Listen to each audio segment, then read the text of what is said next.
listening to The Starting Zone, a podcast about World of Warcraft and the people who play it. And now, here are your hosts.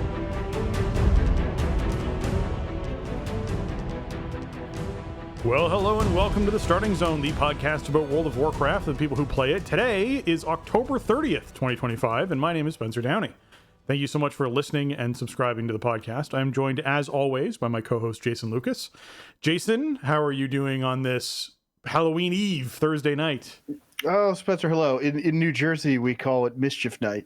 It is a tradition around here to go out and cause mischief, which I will not be participating in. Not that I ever did when I was a younger man, but I think in my sleepy little neighborhood, I'm not expecting too much mischief. But yes, here we are. You were probably not listening to this on October 30th, but doing a bit of an oddball Thursday evening record for scheduling purposes. So here we are, and I hope you're ready for 2 hours of talk about console versions of WoW, because that's what we really want to dig into this week. I think that's the most relevant thing we could get into on the show.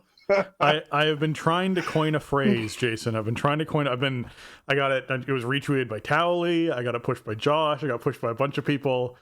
I've been trying to coin that consoles are converting to WoW. We're not putting WoW converting onto a console. They're converting. The PC race is over. PC is now officially the winner. All the consoles have conceded. They've thrown in their controllers into the pile and walked into the light of computer gaming and decided that, hey, the reason why World of Warcraft is playable on consoles in the future is because they're basically just computers, and that's how that's going to work. There you go. Yeah, we're obviously not going to spend too much time on this because it's just absurd, but there was a story in Windows Central this week about how the next generation Xbox is planned to be basically a living room PC, and it'll have like full-fledged Windows on it, and you can exit out of Xbox mode and into Windows mode, and you can run Windows apps, which then certain aggregator websites took that and went, hey, that means you could play World of Warcraft on console. That means World of Warcraft is coming to console. And I don't think that's what it means. I mean, yes, and also Microsoft Teams is coming to console. Yeah, I can't wait till people start presenting their Excel sheets with a little Xbox controller. It'd be absolutely great. Suddenly you're in an office meeting and it cuts to this guy slouched back on his couch with an Xbox controller, moving his way through sheets, manipulating stuff, changing numbers, using the Xbox controller the whole time, with like one of those gamer headsets on. Yeah, like it'll look so good, so professional, and so good. Yeah, no, it's so interesting that it took this long, in my opinion, for consoles to just throw in the towel and go, "Yep, we're gonna just run as computers, man. That's what we're doing." Well, I think it's an Xbox problem specifically, right? The platform has floundered pretty hard this generation, and Microsoft doesn't really seem to be interested in, I don't know, going with the flow in terms of the console market. So yeah, I mean, what I was gathering was, well, the next generation is going to be these really premium priced, living room PCs. And considering how hard of a time they've had moving units this generation, I think if they're going to go in an even higher price point and the selling point is supposed to be like, well, this is also everything you can do with your PC, it just seems like a real niche item. And it's not like the headlines from the aggregator sites suggested something kind of specific that is not like, WoW is getting ported to PlayStation and Nintendo Switch. Like that is not what is being talked about. This is not nothing coming out of Blizzard or the WoW team. So that's why I just wanted to mention it at the top of the show and kind of make light of it, because it's been such a hot button topic this week. And to me, the whole thing seems ridiculous and blown out of proportion, at least with the information we have right now. So, as a WoW player, I wouldn't read too much into any of this, except obviously, Microsoft wants to leverage every platform and every service and everything they possibly can to try to, squeeze every nickel they can out of every consumer. And so if they can find some way to invigorate Xbox as a hardware brand, and they can, they're going to leverage that by giving you PC functionality, and that has the side effect of, more of the software that they own and publish can run on that, then yeah, they're going to do it. It's kind of kind of a no-brainer for where they're at in the console market anyway. So that's kind of my 2 cents on it. I think it's kind of a silly nothing story this week. It's an absolutely silly nothing story. And, the fact that they're porting consoles to World of Warcraft or porting consoles to play Counter-Strike or porting consoles to like any of your PC stuff is hilarious in my opinion, because that's basically what they're doing. They're not porting those games over to consoles. They're porting, because when you do a port, like a proper version, the WoW team would be involved in actually taking the fundamentals of the game and designing them to function with a controller, all built into the game, not with a third-party app, not with an add-on, not with it, literally baked into the game would be controller support that they would do and add that in. When you open up the menu inside of like Battlefield 6 and there's all the different controls and settings and options, one of them is for controller and one of them is for keyboard. There would be something similar inside World of Warcraft. You'd have a controller area where you could map keys onto controllers and change how the sticks worked and change how buttons did and all sorts of stuff. That's not what they're doing. That's not happening. It is very much it's very much a silly argument that these sites are pushing, but it's clickbait. It's what they're going for. But I will say this, Jason, I can't wait until you and the kids start emulating Pokemon on Xbox. It's going to be so good for you to get all those old emulators installed and you'll be able to play that on your Xbox. Oh man. And plus there's like there's now a whole like subgenre of Pokemon likes, so you get some pretty interesting pixel monster collection RPGs on Steam. And so if it runs Windows, then you just run Steam on it, and there you go. I even have some of them in my library already, so perfect.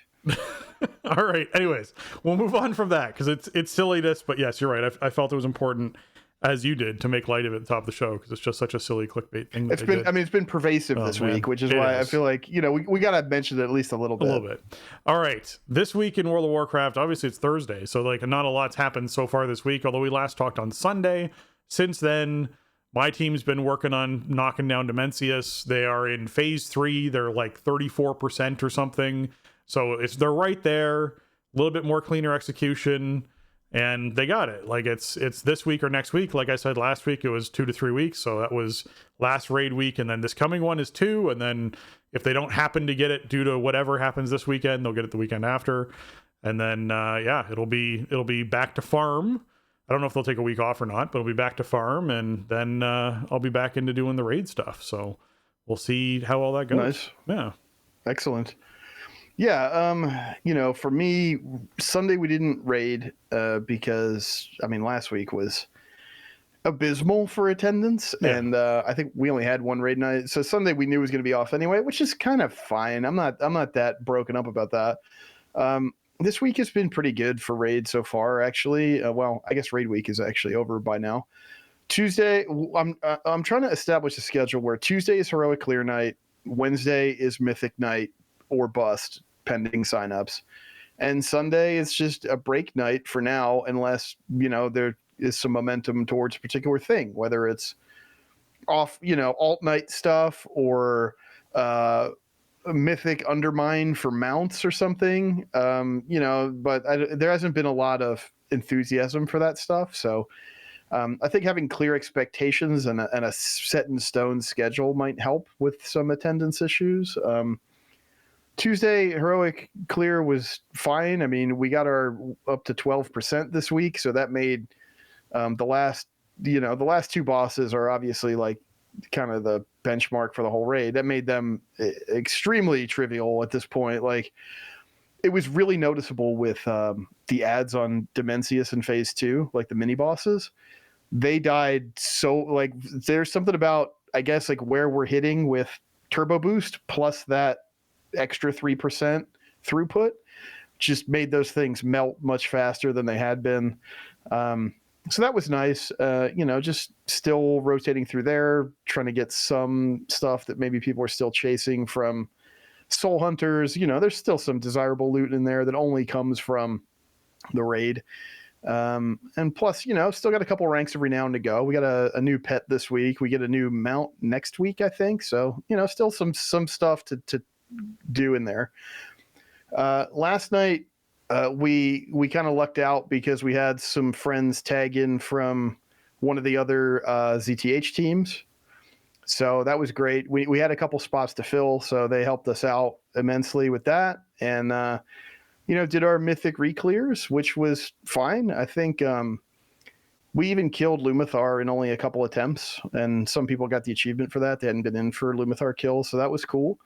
And we had a fair bit of time for Forge Weaver Prague, which was kind of all over the place at the start, and there were some people who hadn't seen it at all yet, which is okay. I mean, it's to be expected with sort of the churn we've had with the roster, and we haven't even seen the boss in a couple of weeks, but we actually had our best attempt on it by the end of the night. We actually got all the way through first intermission and kind of set back up for, the second phase one. I feel like that fight is totally within reach for us without even doing like dedicated prog nights or extending or anything. It's just a matter of attendance and, getting people in to pull the boss. So still, that struggle persists, and I think it's going to do so for weeks to come until maybe we either throw in the towel or we get enough people back and motivated. I mean, we have a totally killable boss right in front of us. We just need a few more nights on it, and the boss after that should be within reach too. So I'm hoping that, get that positive feedback loop. People feel good about showing up and actually, downing hard bosses and making some progress. And maybe that makes them feel better about showing up the next time. So, I mean, that's been raid. I did some keys this week. So far I only got 6 done, which is a little unusual for me by Wednesday. But again, it's been a weird week with a bunch of people out for various reasons and just playing with some different people. I was really short on dungeon healers this week. So I will probably finish my vault just because I'm not really chasing anything at this point, but it just seems like the thing to do. I'm like done with Gilded Crest, so it's not like I need to do dungeons for that, but helping out a buddy get some stuff done for 13 Brazil, which was nice. We got one of those in the bag last night, so that was cool. Other than that, I finally got hero set shoulders for my monk, who had been rocking champ shoulders this whole time. So he's like full hero everywhere. Tuesday, the foot bomb dispenser trinket was up on the vendor, so I was like, okay, let me go do an 11 really quick and get his trinket off the vendor before it rotates out. And then I was like, you know what? I might just be done with alts for right now. Like for this week at least, I think I'm going to take the week off. I don't want to do the key acquisition grind, and I'm just going to probably chill with delves for this week. Probably not forever, but I feel like I just need to step away from it a little bit this week. Still been working on the Headless Horseman mount. I only got 2 attempts left now, if I can get one in Saturday early. So that's kind of scary. It's not looking like I'm going to get the new Headless Horseman mount, which stinks because it would look so good with the new Mog set and the shield and weapon. Man. You got 2 attempts left. Don't give up hope. I'm not giving up hope. I'm still going to go do it, but it's getting scary now. Mm-hmm. And the only other thing of note, I mean, Remix obviously is a thing that's out there. I haven't played it at all this week. I kind of want to do something though. Like it's sort of on my tentative calendar for this weekend. I feel like might be a good chance to get in and start catching up on some stuff, try to finish up some questing achievements and stuff, and just get back into the swing a little bit. I don't know. It's such a weird thing because I don't feel any pull to get in and do it.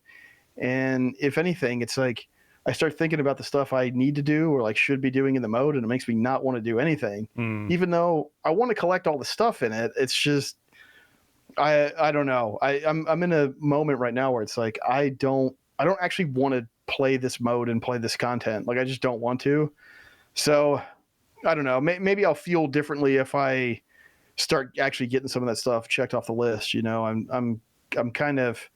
I'm trying to do all the achievements and stuff and the infinite knowledge ticks and all that. So I'm hoping, get a couple sessions in, get some of that stuff done. It's like, okay, now I'm feeling good. I feel like I got some of that longer tail stuff done and I got some momentum going forward. That might change my attitude about the mode. That stuff to me tends to be, there just comes a day where like, I'll just I'll do like one thing, and that one thing becomes 2 things, becomes 3 things. And it's like, next thing you know, you spent like 7 hours in World of Warcraft doing stuff you wanted to do.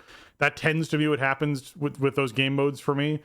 Like the remixes, is you're like, oh, well, I'll just check this one thing out. And you're like, well, it's when it's like 10 a.m. now, and next thing you know, it's 2 o'clock, and you're like, I better get some food. And then like you come back upstairs, you left the game open, so you might as well sit down and play through what you're doing. And it's that kind of like, I don't know, it's just that tends to just all blow up in a day for me as far as my participation with that stuff goes. I did out of my vault, I want to mention, get my final missing mythic piece really that I didn't have. Nice. So my gloves finally happened out of there, so I was able to grab those and catalyze those and throw a bunch of gilded crests into them.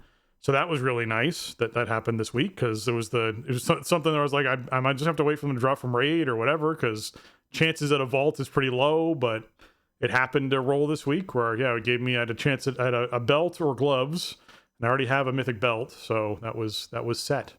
So yes, I awesome. Now I'm hitting that eye level point of 727 and still climbing a little bit higher, and there's little tweaks I'm doing here and there with different gear pieces, and that's nice. It's nice to sort of be hitting that point now. So happy overall with that. It's a feeling of like accomplishment, I guess. It's not really completion, because like it's sort of, you know, the treadmill just resets, you know, so it's not like you're done, but it's nice to have this stuff checked off the list, especially like set pieces and stuff like that. Yeah. And yeah, I'm up to about, I think I'm 727 equipped now too. And like, man, the power gain is pretty significant once you're like fully taking advantage of turbo boost. I mean, we were doing a 13 the other night, and I thought it was a 12, and I didn't really notice a difference until I happened to notice it in the corner of the UI when we were almost done. You know, and before, like that was a decent, like it wasn't a super hard ramp from 12 to 13, but you would definitely feel the difference, right? And I think it's definitely narrowed that gap quite a bit with this much power. Yeah. All right, let's hop into what's going on this week in World of Warcraft, because we got some posts we want to get to.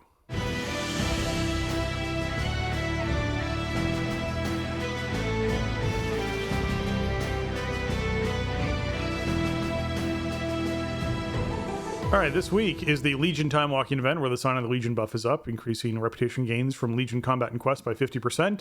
Characters level 10 and up can do time walking versions of Blackrock Hold, Court of Stars, Darkheart Thicket, Eye of Ashara, Neltharian's Lair, Vault of the Wardens. Getting yourself a quest to complete 5 of those for a cache of normal Manaforge Omega gear, and the dungeons are dropping 655s with the vendor selling 632s. So if you're looking to actually do some time walking this week to earn some tokens, I can see that being valuable. But if you're wanting to experience Legion content, I would just go and do Remix, because that I feel like is going to be more beneficial to you overall, unless you're specifically wanting to target the tokens that come out of this in that situation.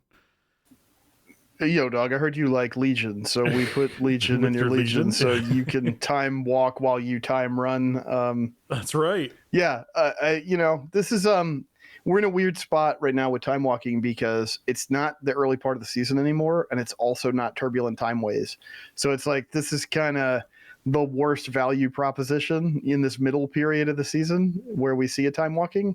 There's also no raid attached to Legion, so that kind of like easy hero gear stuff you can get for questing and whatever, that's not on offer this round. So yeah, I don't know. I mean, there's some really nice gear in Manaforge Omega, like we always say when the time walking week comes up, and so you could get some of that, and so that might be a reason to check this out. But yeah, it's kind of hard to get excited about. I feel like this week, it's like if you want to level a tune, just play Remix, right? If you want to do Legion stuff, like Remix is sitting there for you.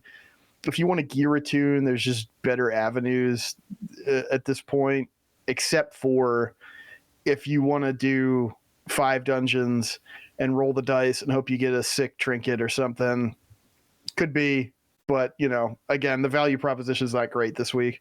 Yeah, overall, it's not wonderful. All right, Pet Battle bonus event is also this week. So speaking of value propositions, your Pet Battle experience gained from Pet Battling is increased by 100%, and there's a quest to win 5 PvP Pet Battles with level 25 pets to get a Ultimate Pet Battle Training Stone, which instantly levels any pet to level 25.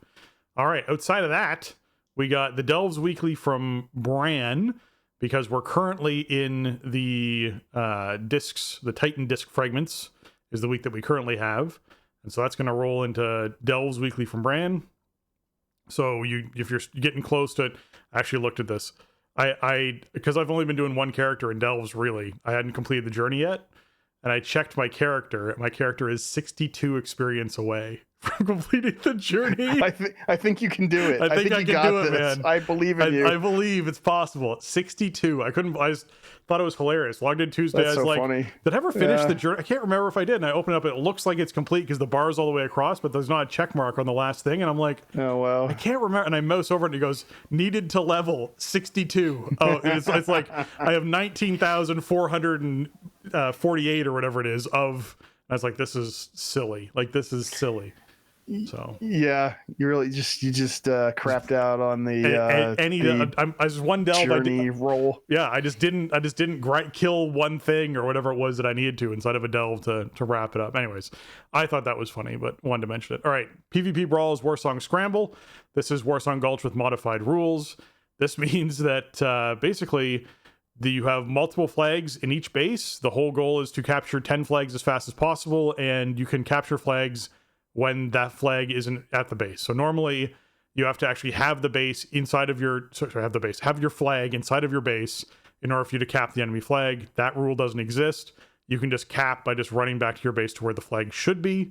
And so it's about just a speed run of who can cap 10 times fastest first.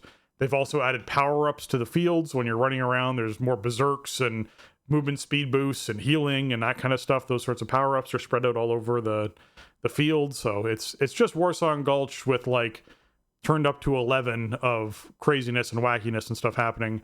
I don't like it as much because it feels much more like a solo thing. There's less team involved in this.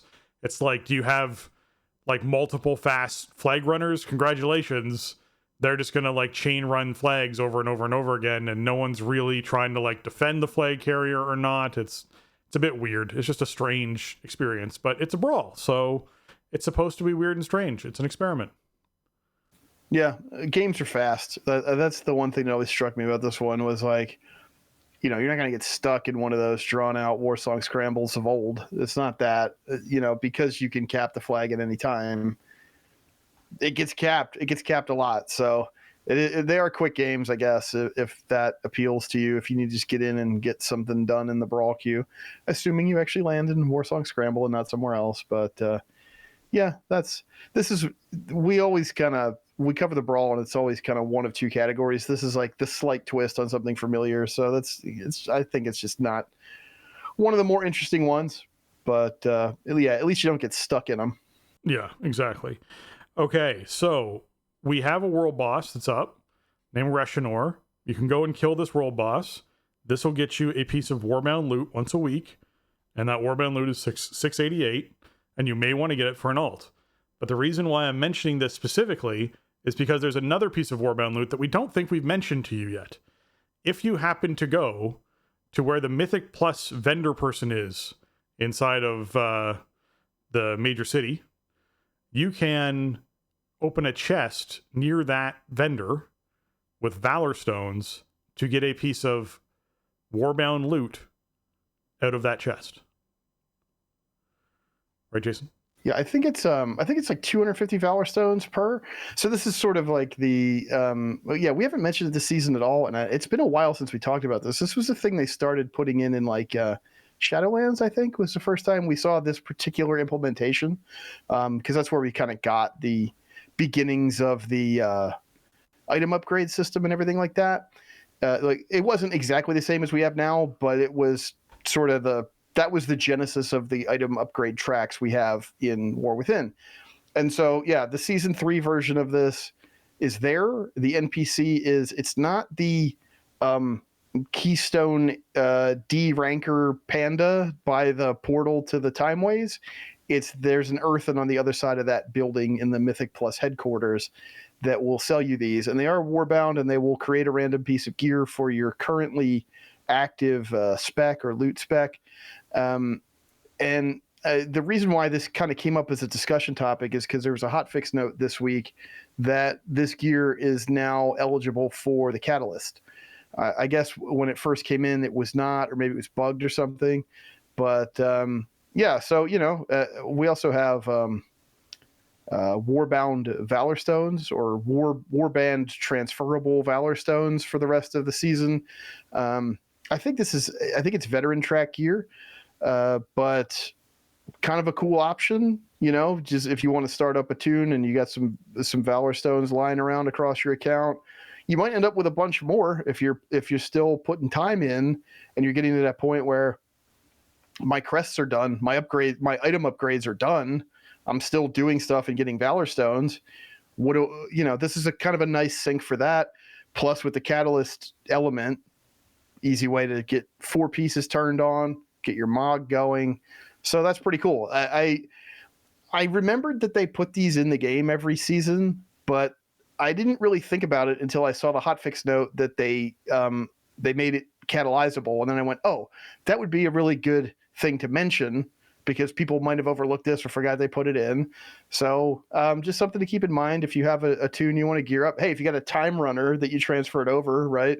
I think you get put in some pretty janky like character boost style gear. So at least this way you can get started with some stuff to start playing that tune in season 3 if you want to. And of course, what's the number one forever true end game is Mog. And so you can, a fresh tune is going to have 8 catalyst charges out of the box, right? So that could be pretty much an entire Mog set right there because you get if you raid, you get the cloaks from the Lumathar drop thing. So there you go. It's kind of a cool option. I don't know if it was like they didn't work in the Catalyst just because it was bugged or if it wasn't intended and then people went, hey Blizzard, this stinks, we want to catalyze this, and they went, okay, sure, we'll let you. Either way you can do it now, so that's awesome. Yeah, no, I mean, being able to catalyze it is a huge boon to being able to try and get a little bit more gear on your character. And anything Warbound to me is juicy, just because if you have any characters you haven't played in a while, it's really rewarding to just log into that character, dump a bunch of gear on it from the Warbound stuff in your stash, and then be like, all right, I feel powerful and ready to go on this character for whatever I'm about to go do inside the world. So, I don't know, I really like it. So that overall works well for me. Okay, Mythic Plus affixes for the week. We're currently in Devour, and so we're going to be going into Pulsar based off the rotation. And so Pulsar is where you get the orbs that circles around each player, and you have to run into each other's orbs to be able to soak those orbs. This gives you a mastery and leech buff, and if you don't soak them, then the enemies do more damage and take reduced damage. So you want to be soaking all these orbs. They're very easy to do. Often it just requires minimal positioning for players so that the orb rotates into them. But yeah, certainly to me, one of my favorite affixes that they have put in the game because it doesn't involve the healer having to do something specific or the tank or interrupting something or a bunch of bars popping up on your screen or whatever it is. As long as your group can be within reasonable range of each other, you can get all of these pretty easily. So I like Pulsar weeks. It's a good week. Yeah, I think this is the newest affix in the pool, right? Like this replaced Season 1 Oblivion, and which was not our favorite. That was maybe our least favorite in Season 1. So this had the benefit of like them having some time to see how the pool was shaking out and what didn't work about Oblivion, and then make a better version of it. So yeah, now I want to point out, I'm pretty sure this is where the rotation got screwed up last time and got turned inside out or whatever. It's where I lost track of the rotation anyway after we came out of a Devour Fort week. So we'll see. I don't know. Maybe I might be wrong. My resources might be wrong. So obviously check your key, check the UI frame. But if it's Pulsar Tyrannical, that's pretty good. I like Pulsar. If we have to have an affix, it might as well be stuff like that. Exactly. All right. Darkmoon Faire is currently live. It is live through November 8th. So if you're someone, it will be live for this week. It goes live on Sunday. We're recording on Thursday. But it will be live for the week that we're talking about. But yes, you'll probably get by the time you hear before this, Sunday. Yes. The Darkmoon Faire will be in town. Yes. It will, yes. And you'll be able to go to it and get yourself your reputation buff and get yourself your knowledge points and get yourself the skill ups for old professions because you'll want those for crafting stuff for your housing, and get yourself all the achievements that go along with doing Dance Dance and Minesweeper and that kind of thing, the racing, and get all your Darkmoon dirigible Darkmoon token tickets that you want to get. And if you want to fish up some of those crazy salmon, you can get those too. Lots of stuff going on over at Darkmoon Faire, so be sure you are grabbing what you can. Oh, the Inky Black Potions. That's the big thing everyone sort of forgets about too, is you can buy Inky Black Potions during Darkmoon Faire. which means if you're doing certain encounters in raids, that they're substantially easier to see some mechanics sometimes if you do that. Same thing with dungeons. Some dungeons are just better with Inky Black Potions, so pick them up, experiment with them. Maybe it's the thing you needed to tone down all of the other graphics so you can actually pay attention to the stuff you need to. Yeah, I wonder what I never use these, but they are pretty cool. I wonder what they look like in like Dimensius, for example, because that fight is like the area that you fight it in is so huge, right? And it's got all that kind of arcane energy glowing all around it. It must look pretty cool with the Inky Black Potion going on. But I never even think to get them, and I never use them for anything. But it's a cool effect. Yeah, definitely is. Okay, hot fixes, notable hot fixes. Items from this is the hot fix you're talking about. Items from the ethereal equipment chest should now be eligible for conversion at the catalyst. So be sure you're going there, spending your valor. If you have just an abundance of valor stones, you can be getting a piece of Warbound loot every week. So be sure you're taking advantage of that from the chest. Legion Remix has got a bunch of stuff in there. They fixed an issue causing Lindormi's keystones to be limited to a maximum of plus 49 difficulty. I mean, come on now. People are doing way higher keystones than that now. So they fixed that so you can actually do that and do, your 69 keystones and whatnot. You want to go and run. The fix in order where the Druid Order Hall campaign in the quest log would sometimes not tell players where to go next, which is also kind of a problem. And they added portals to the Druid Order Hall to take you to Duskwood for the Scythe of Elune acquisition quests, and to Grizzly Hills for the Claws of Ursoc quests. They're really trying to limit where people can go inside Azeroth when they've got this massively enhanced power acquisition that they have from this, because this is the weird thing with time running is you have people out there who have hundreds of percentage, thousands of percentage of versatility and are just doing ridiculous damage with massive health pools, and it's absolutely insane. One of those people managed to find their way into the raid, not my raid, but into the raid instance, and cleared the raid pretty handedly on Mythic because, they had thousands and thousands of versatility. So that was something that came out this week that Blizzard had to shut down and deal with. Yeah. There was like some kind of exploit where if you had like 2 accounts and you could create remix characters and then party them and then log one of them off and convert it, and then you could log back in and you would have like a time runner in a party with a non-time runner. Yeah, that's not how that's supposed to work. I actually disabled conversion there for a while. So yeah, that's some weird stuff. I think it's kind of funny to me how like the Druid Order Hall fix is specifically coming in relatively late in this process. I mean, it's been almost a month as we're talking now that Remix has been up, and it's like the questing and the Order Halls are a thing that the game sort of presents to you and like draws you to, and the Order Halls are kind of that a unique and iconic feature of Legion, and it's like I'm just surprised they didn't get out in front of this and go, yeah, you know what, like there's parts of these Order Hall campaigns where you have to go to these old areas, and like we're trying to keep people on rails here for where they can get to and trying to keep them in Broken Isles as much as possible. Right. It's just a little weird that they didn't like it didn't launch with these portals in there in the Order Hall or whatever to just facilitate getting the quest done. Yeah. I don't know. It is very strange, but yes. All right, another announcement here. The Midnight Beta officially has a release date. Officially has a date that we're going to be seeing Midnight Beta enter Phase 1, and that is going to be November 11th. We will see beta launch, and it's going to have the playthrough for the first 4 zones. It's going to have becoming a Void Demon Hunter, so actually being able to make a Void Demon Hunter. You'll be able to make your Haranir, if that's something you're wanting to do, and play around with that. Obviously, they're going to have housing available for players to play around with in that. There's a lot of little chunks and content for you to check out. Week 1 is going to be leveling, which is 81 to 90. And so you'll have the expansion introduction, all the zones to level in, the allied race, the new Demon Hunter stuff. You have all that week 1. Week 2, there's going to be limited raid testing that kicks off. And so they're going to have basically Void Spire excluding the end boss, Dream Rift, as well as March on Quel'Dan Ass excluding the end boss. So they're not letting us see what the end bosses are. There's going to, which FYI, this is going to be an interesting, controversial week because this will be raid testing with the new no combat add-ons on the new balancing on bosses. So we'll have to see just what people think about this and how this goes, because I imagine this will be a major feedback week. That'll be weeks 2 and 3. And then they updated the transmog system. I don't know what that means, but we'll have to see what that does. That might be like us having better outfits and better layouts, and I don't know what the.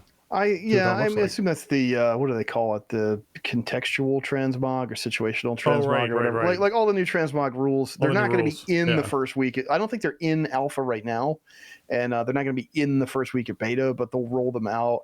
It is kind of funny how they, like, I'm glad that they gave us an idea of what's going to be available in beta these first few weeks, but it did kind of just make me chuckle that it's like, okay, kind of the stuff you'd expect is in week 1, and then they give you week 2 and 3, and then like we're already diving into raid testing and stuff. Yep. But also the beta is going to be like longer than 3 weeks, certainly. So I mean, but I guess maybe by week 3, then everything will be sort of done in the build, available to play, unless there's any kind of further issues they need to take stuff out or disable for. They'll probably end up doing more rounds of testing or something for raid stuff if they need to, but it's kind of funny when you think about, WoW does relatively long tail, like long form public betas. This will be in beta. Well, I mean, it'll be until probably March, late February. The beta will probably be up. So that's, I don't know. It's a long time. I mean, I think there was something added to, I think, the alpha build this week that indicates, obviously this is all subject to change and it's not announced, but that pre-patch would be January 27th. Which, traditionally that's about a 4-week window, give or take. So then you're looking at, probably very late February or early March for expansion launch. So, beta is going to start November 11th, and it'll just, I mean, unless they do something really unusual from previous beta cycles, like the game will just be, Midnight Beta will be up and running from early mid-November straight through to, late February, give or take. So it's like 3.5 months. It'll just be there. It's, it's not going to be some kind of 3-week process of get in and test it, and then we're taking the public beta down. That's just not how they do it with WoW beta. So just the way they broke out the content schedule was kind of, it was just kind of funny to me because, okay, they're not bringing in everything week 1. I wouldn't expect them to, but it's funny how there's this laundry list of stuff for week 1, then like a couple things for week 2 and 3, and then you figure it's going to be like 12 more weeks that it's just sitting there. Yeah, I don't agree. I mean, obviously neither of us know for sure, but I feel like what we're going to see is they did this release schedule because this takes us almost up to Christmas, and then they do their 2-week shutdown that they typically do. So they'll do nothing during that period of time, and beta will just be up. And they'll come back from that, and I assume they'll want to do adjustments and changes based off of feedback. So we'll see that in January. But I wouldn't be surprised if it went down at end of January. So like before February even happened, if there was no more beta up. Because I feel like there's stuff that they're going to want to mess with that's not going to just be like new beta build. I think it'll be PTR builds. I don't think it'll be beta builds. I think we'll see a PTR build, but maybe not a beta. I don't know.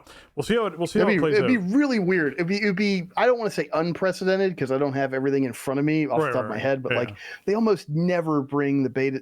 A lot of times the beta servers stay up through expansion launch even. So I think the beta will be up and running unless, I mean, there are a lot of changes coming with Midnight, obviously. So if they feel like they have to take drastic steps or there's stuff they don't want publicly tested, right up at the end of the process, then maybe. But usually the betas are just there. They're just up and running for a long time once they go. Yeah, the one thing I'll mention in here that I hadn't gotten to yet in this is that in housing for the beta, they will have the Night Elf and Blood Elf exterior decor added in. So it's going to be really fun to play with to see what sort of, put a moonwell in your yard or whatever. Like that'd be pretty wicked. I want to do that for sure. Blood Elf towers next to your house. Like, I don't know, just like some of the really neat stuff that you could do whether they let you do it. So yeah, I'll be interested to see what that all looks like. Yeah, really looking forward to that stuff. I think that's a cool opportunity too, is like, It kind of makes sense, right? Kind of out of the gate with housing, it's no surprise. Like the Alliance and Horde housing is heavily kind of human and orc themed. It's Warcraft, it's orcs and humans, right? Like that's literally the genesis of the whole franchise. Kind of makes sense to go Night Elves and Blood Elves next, is with the, obviously Blood Elves are very central to at least the kickoff of Midnight and what we know about the story of Midnight to begin with. So it kind of makes sense to go in that direction next. But it's cool that, I assume we're going to have this opportunity to, on a consistent basis, as new patches come out, probably explore some of the other cultures and the different factions and stuff, and just each one can kind of have a moment where it's like the new thing, the new stuff in the toy box to play with in housing, when it's like, dwarf and troll patch time or something, just add some different level of interest instead of just having like everything coming out at once would be cool because you'd have, the most flexibility right away. But obviously that's a lot of assets to get built and up and working into the game. So I think starting somewhere and adding stuff on is fine, but it also kind of gives you this moment of like, okay, this is the time frame, this is the patch or whatever that this stuff is coming in. So maybe you want to give it more of a look, right? It's like it kind of freshens up the experience of playing with housing and everything, gives you something maybe different to try out as stuff comes in. Yeah. I assume that's what they're going to, I don't think they're going to stop at Night Elf and Blood Elf is, I guess, what I'm saying. No, I think we'll see all sorts of fun stuff that you'll be able to add in down the line. I mean, there's all sorts of iconic things from the different races that I'd love to see added in for players to be able to put in there. Even like mining nodes that you can fake mine, like just swing at, would be a fun thing to add in there for dwarves or whatever, right? Like just that'd be a great dwarf house thing, yeah. Right? Yeah, like just toss that in there so you can walk out in your yard and swing a pickaxe for a while if you want. Or chopping wood would be a hilarious thing for humans to be able to do regularly. Just go out and chop some wood, or orcs, because that's what Thrall was doing. Beyonds, yeah, right. Mm-hmm. With what Thrall was doing when they did the cinematic of the assassins trying to get him. So he was just out there chopping wood, doing what peons do. And then, not that he was a peon. And then they also did a bunch of housing stuff on Alpha that I wanted to mention here. If those of us who are experiencing Alpha and playing around with it, they increased the budgets of the amount of decor items that you can place at different levels inside of your house. There's just, you can put down way more stuff and do way more decorating and really dive into it now with what they sort of cranked up. They also added a tutorial around housing that, a fast way to level up your house as well. They made it so that when you purchase common decor items off a vendor, you now instantly learn them as opposed to having to click on them to learn them. That's another really big thing. So that got added in there as well. The newly purchased plots default permissions are now set to public for the exterior, but private for the interior, so that they previously weren't. So that was a big problem. People wandering around other people's property.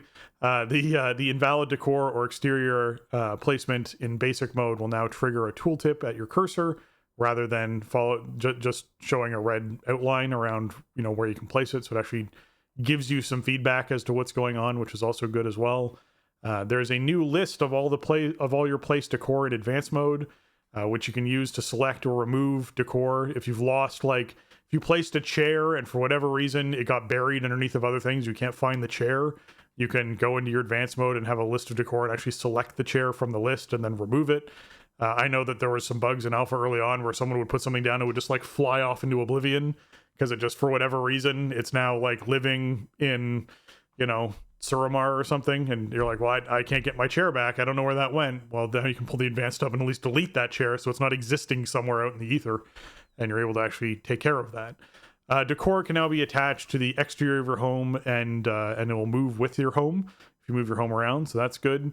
And learning decor from an item now takes 0.5 seconds as opposed to 1 second, so that's also substantially faster as well. So look at all this pre-release quality of life coming in already. Yeah. So that's cool.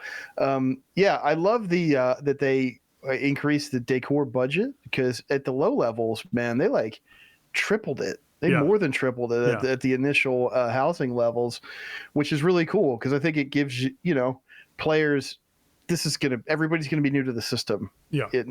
Starting in December for early access, and then starting with midnight release, everybody's new to it, and so having some more flexibility early on to try stuff out, experiment with stuff, I think it's a good way to introduce players to the system and let them really have fun with it.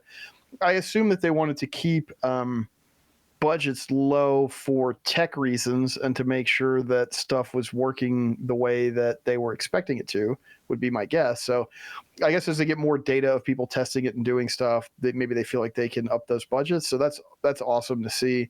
Also, like the room placement got like it doubled at low levels, which is like literally how many rooms you can assemble as your house. So obviously more rooms means bigger house, more options for layouts and stuff like that. So really cool there. I want to say I love the thing with you can get the list of the stuff that you've placed in your house, the place decor list. Because keep in mind, if you're in advanced mode, you can clip stuff through other stuff. That's like by design, so you can kind of play with geometry and play with where stuff is attached and kind of lay your house out to your heart's content. That also means you could like clip something into a place where you can't see it anymore, and then eventually you forget it's there and you can't really interact with it, and it's eating up your budget, or it's maybe causing you some other kind of distress, but you can't figure out why. Having a way to just quickly snap to like where all of your stuff is placed sounds really good. I think it's kind of might end up being necessary. You know, you could kind of quickly make a mess out of stuff if you want to. It'll let you do it. So it's cool to have that quick list. I think that's some nice forethought for this system. Yeah, no, I'm definitely happy to see them really looking at what needs to be changed and listening to the feedback and doing it in alpha, because it means once everyone's just getting their hands on it in beta, we're gonna have so much more feedback, and there's just there's a lot of opportunities here to continue to improve on the system. So great to see. There's also the Prey systems now also live in alpha for people to play around with and give feedback on that. So that's another system people can sort of get their hands on and try out. There's the new world boss. Thorum Balan is now the world boss that's in the encroaching bloom in Harandar, so people can check out that world boss if they want to. Enemy damage has been increased by 10% in normal and heroic dungeons, so if you're doing dungeons and things feel like they hit harder, it's because they do. They also released some class sets. Balanced Druid is one of them. Protection Warrior is another one. The 2-set bonus for Balanced Druid is Shooting Stars deal 50% more damage and generate 3 additional astral power outside of Eclipse. And the 4-piece is Starfall and Star Surge damage increased by 5%, and casting them has a 40% chance to strike an affected target with an exploding shooting star that also deals astral damage to nearby enemies. So the 4-piece obviously procs additional astral power as well, because shooting stars deal 50% more damage and generate 3 astral power.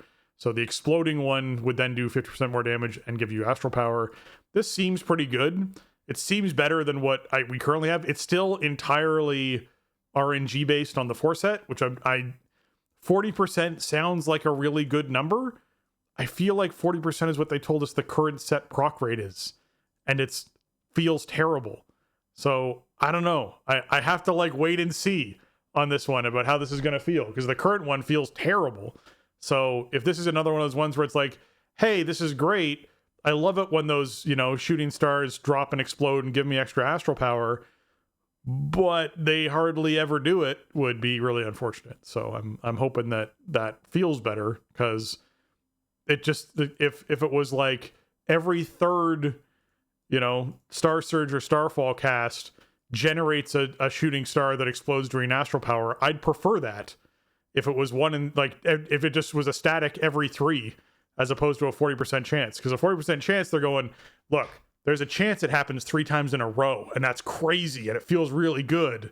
It's like, yes, but there's also a chance it doesn't, and the chance it doesn't is actually higher than the chance it does. So why would I want that? Much higher, in fact. Why would I want that? Yeah. There's like an equal chance that it doesn't happen 3 times in a row. So yeah. So yeah, I mean, we'll see. The Prot Warrior one, the 2-set is Shield Slam damage increased by 10%. Okay, you're shield slamming like every other GCD. Well, we don't know how it's going to be at midnight, but traditionally you throw a lot of shield slams. Okay, 10% more. Shield charge damage increased by 100%. cool. Shield Charge is a great ability that we got in, I think, Dragonflight is when it came in. And it quickly became a staple. It's a fun ability to use. It does a lot of damage. And so doubling its damage is pretty good. It's on kind of a long cooldown, so it's not like you're going to be spamming it, but okay. And then the 4 set is Revenge and Thunderclap damage increased by 10%. Okay. Those are the other 2 damage buttons I push other than Shield Slam on a rotational basis. And Shield Charge grants Revenge exclamation point, which is your free revenge, the proccing revenge that doesn't cast rage, or cost rage, I should say. So, man, these are some Season 1 set bonuses for sure. These are very simple, very straightforward. There's really nothing to them. They're just flat bonuses, really. Like the free revenge after a shield charge is kind of cool, but it's not really anything to even think about or manage. If you're statted like halfway decent, if it's possible to get statted decently in Season 1, then you're going to get a lot of revenge exclamation points anyway. So it's cool, but I mean, you can really see we got that post, right? Or I guess it was a note when they first started putting class sets in about how they were going to, okay, class sets are coming in. They're intentionally quite simple for Season 1. We want to give players a chance to get used to, the class and spec and hero talent changes. Yeah, they're really leaning into it. I mean, the funny thing is, it's like these bonuses for Prot Warrior are barely related. It's just like, hey, here's all the buttons you push. We'll just make them a little bit better this season.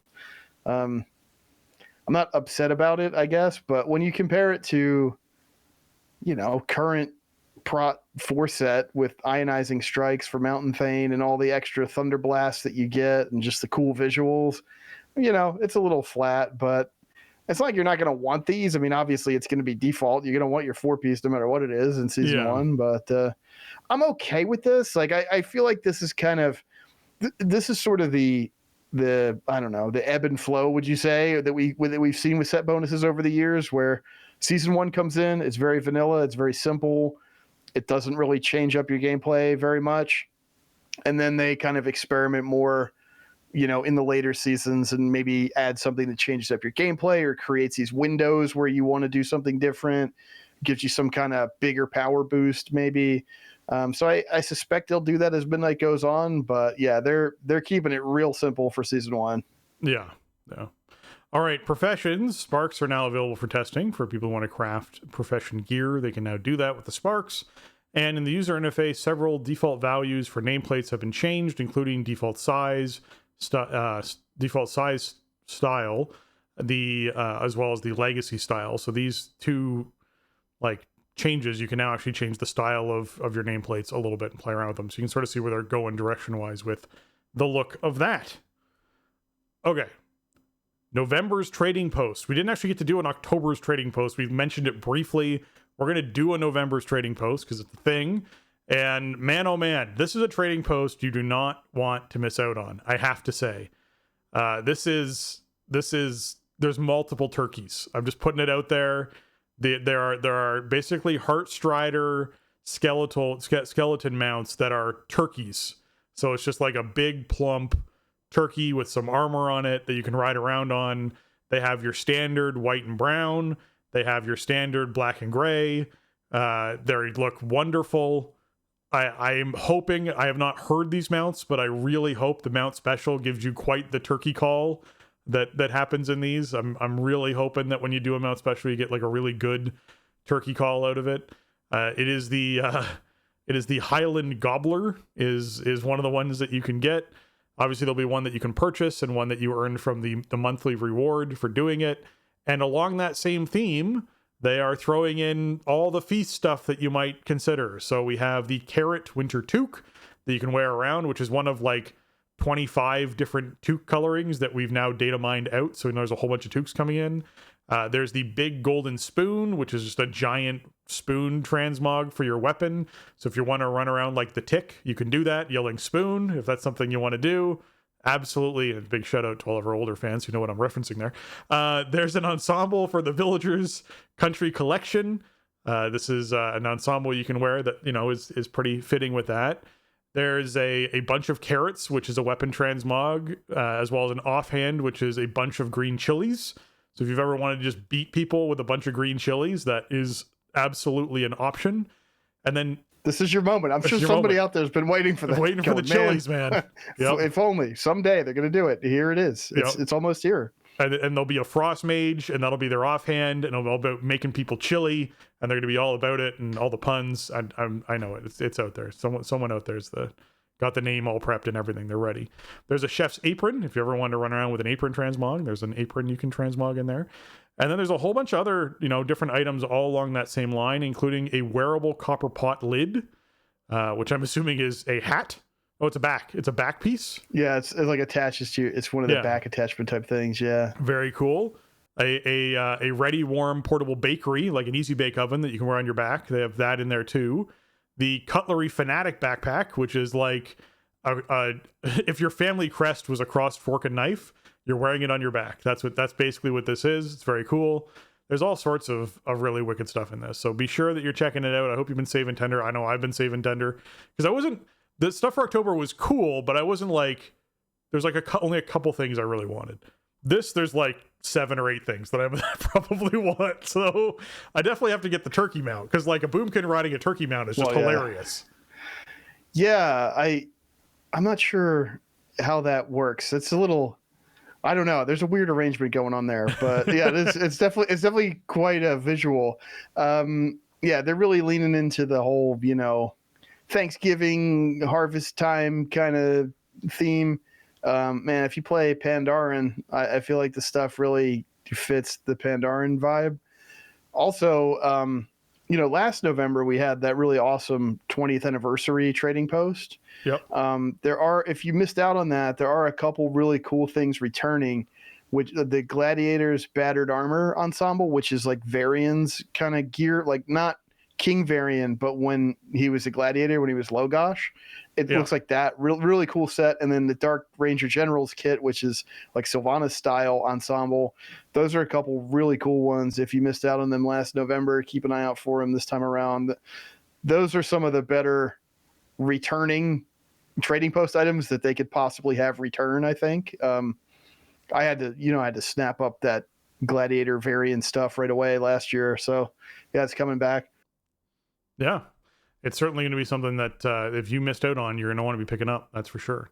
Okay, let's talk healers because there's been a couple of healing posts that we've been waiting to have enough time to chat about, and we actually have enough time this episode.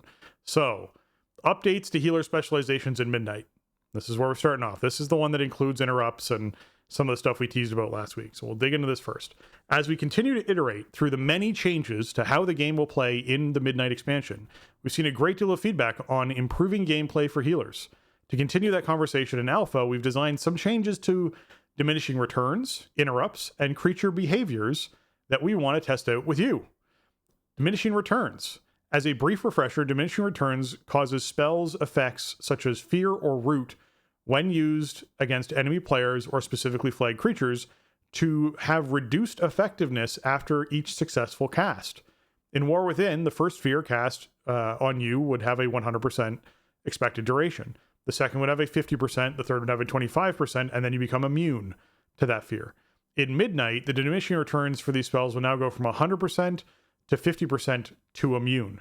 So one less opportunity for it to happen. That 25% isn't there, which in most cases, 25% is like 1 second anyways. Not really a big change, but that's something they're changing. We have also reduced the amount of time for diminishing returns to reset itself from 18 seconds to 16. So people who have their timers built in with their weak auras, oh wait, there won't be weak aura timers built in for combat. So you'll be counting, you'll have a timer on your desk you hit that starts that thing after you've cast your Fear on someone, starts the 16-second timer, so you know. Anyways, or use the in-game stopwatch thing. Oh my god, yes, a macro for the in-game stopwatch, please. That'd be awesome. I'd love if people did that. So they have their 16-second timer. Additionally, with PvE combat in Midnight, stun effects will no longer ever become fully immune against creatures susceptible to stuns. Rather than the duration changing from 100% to 50% to fully immune, stuns will have a lower and lower duration until they reach a fraction of a second. In PvE, combat stuns should always cause a tiny stun on the enemy, potentially interrupting a cast or its movement. And that's, that I get. And I think that's actually a really positive change, because it is kind of irritating when you want to stun something and you throw your stun and it says immune, and then the cast goes off and wipes the group. So I appreciate that they are doing that, because that's just a nice thing. Yeah, I think this is actually a great change. Now, this post is obviously, it's been pretty controversial, and we kind of alluded to it last week as such, even though we didn't really have time to super dig into it. But this change is awesome. I feel like, the immunity on certain crowd controls and stuff kicking in earlier, that's a little bit worse, but I feel like it's probably okay because the stun change is so much better. A lot of times you're really just using a stun as an interrupt anyway, right? Or at least I am. I usually spec into very many stuns. So, I'm playing Prot Warrior. I'm spec'd into Shockwave, generally with the cooldown reduction when you hit multiple targets. For dungeons, for situations where you want stuns and interrupts like Mythic Plus, I'm typically talented into the Splitting Stormbolt, so that's like a multi-target stun right there. Shield Charge also has a stun on it, so I have 3 stuns on separate cooldowns that I can rotate through, in addition to some other crowd control effects if I need them. Also, a lot of other classes have some stuns, and people do like to throw their stuns, and that's great. But it feels bad when it's like, oh, I could have just shockwaved this whole group, which would have caught 3 different casts, but they're all immune because we threw too many stuns too early. That's how it's been the last couple expansions.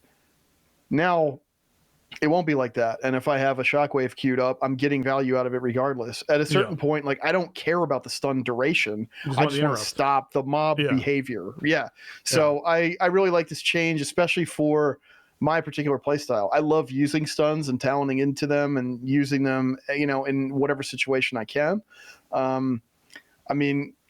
This also is in a world where, we're going to have that longer interrupt duration, right? You get like 2 extra seconds on the lockout when you hit an interrupt. So these are all tools that I love to use to control mobs and kind of set up combat for my team when I'm in a dungeon or something. So at least in those terms, I think this stuff is super positive. I'm looking forward to just stunning everything.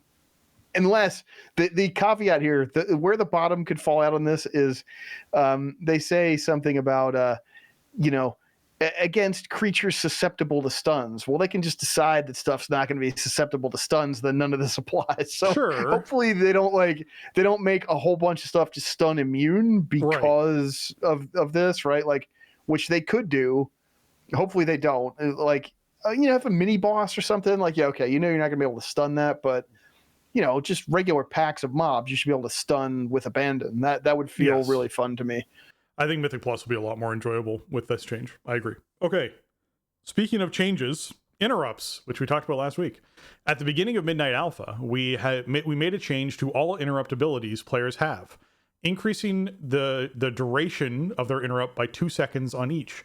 This change should make interrupts effects more effective when trying to shut down an enemy caster or have them move closer to engage in melee. In other words, previously when you got kicked in a frost spell, it would last, I think it was 4 seconds. Now it lasts 6. So you literally won't be able to cast frost for that additional 2 seconds is what they're getting at with this. And that extra additional time, that 2 seconds additional, allows A, for more safety window, and B, more time for that thing to move towards you and actually get positioned where you want to get positioned before it starts casting spells again. So that's the initial part of this.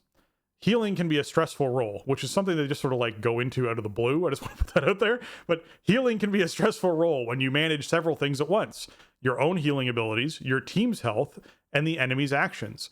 We feel that asking the healer to monitor the cast bars of things they don't have targeted while properly using their interrupts was asking too much.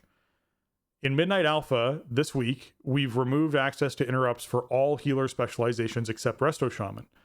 These talents will be replaced with other talent nodes for healer specializations in a future Midnight Alpha build. We recognize this is a significant loss of utility in some circumstances, and want to make sure that content available to healers is still completable, especially considering solo experiences such as special delve boss encounters or any other solo challenge experiences. Restoration Shamans will keep access to Wind Shear. However, for Restoration specifically, the cooldown of Wind Shear will be increased to 30 seconds. We like healers having different capabilities. We feel that Wind Shear is an important part of Restoration Shaman's toolkit. So I agree that it makes sense for Restoration Shamans to keep Wind Shear. I do. The 30-second cooldown, sure, it means they actually have to be careful where they're throwing it. It's the emergency interrupt. It's the interrupt you assign to the big ghast that's going to go off once every minute so that you know it's off cooldown, and they can do that interrupt every time, whatever that is. That's the special thing that Restoration Shamans get. When it comes to removing the interrupt from Resto Druid, from, you know, Paladin, from like all these other from monks, all these other classes that could have access to these things, I personally am willing to give it a shot. That's where I'm starting off with this. I'm not going to say it's the right decision. I'm not going to say it's the wrong decision. I'm not going to say it's dumb or brilliant or anything. It's just I'm willing to give it a shot to see how it feels in the content. I will say that when I think about how I place interrupts in a hierarchy, the tank is the one who should be interrupting the most. The DPS are the ones who should be interrupting next after the tank, and the healer should be the last person you're expecting for interrupts to come from. That's how I play the game, and that's what my expectation is when I play the game. And I say that because when you ask a healer to focus on something else and press a button when something else happens, it means they're not focusing on something and pressing a different button. And the healer's job is to keep everyone alive. And if someone dies or dips low and then stands in something and dies, that is something where that is massively impactful on the group. If a DPS presses a button because they were focused on DPSing a target already and chooses to interrupt that target, if I've got the interrupt on star, and so that DPS is just DPS and star waiting for the interrupt, waiting for the cast to come up so they can hit their interrupt button, which is off the global cooldown, doesn't cost them any DPS, and for some classes, actually for several classes, increases their damage because it gives them resource back or does an extra effect when they choose to interrupt that target. That, to me, is a very minor DPS loss for whoever is the person is who's doing that. And that minor DPS loss is not nearly as impactful as potentially someone dying in the group because the healer is being asked to split their focus to something else. So, and I'm saying this as someone who pugs a lot of Mythic Plus, and I do a lot of 12s and 13s and 14s and pugs. I do a lot of them. And as a healer, I am generally in the top 2, top 3 interrupters in the group. I've been top 1 several times, and it's very disappointing when I am. If I'm interrupting more than the tank, there is a big problem. If we're doing a 12 and I'm interrupting more than you, there's a big problem as a healer. Because for me to do as a Resto Druid, yes, it is 1 global cooldown the way I'm spec'd to shift into cat, charge into melee, and interrupt something. But it's also very dangerous because a lot of stuff happens in melee with AoE and cleave and explosions and circles and stuff that shouldn't be happening where you're standing as a healer regularly. And so me choosing to do that movement is something that not only means my focus is split because I'm looking for that interrupt, also means that I'm putting myself at risk and putting the group at risk. Because if I die, then it's a chain reaction of other people dying. So I think in general, this is something I'm willing to give a shot. I'm willing to see how it works. I think that the decision to allow healers to focus more on just doing what their role is as far as healing goes, that's great. I enjoyed the mini game of interrupting and trying to compete with people on interrupts.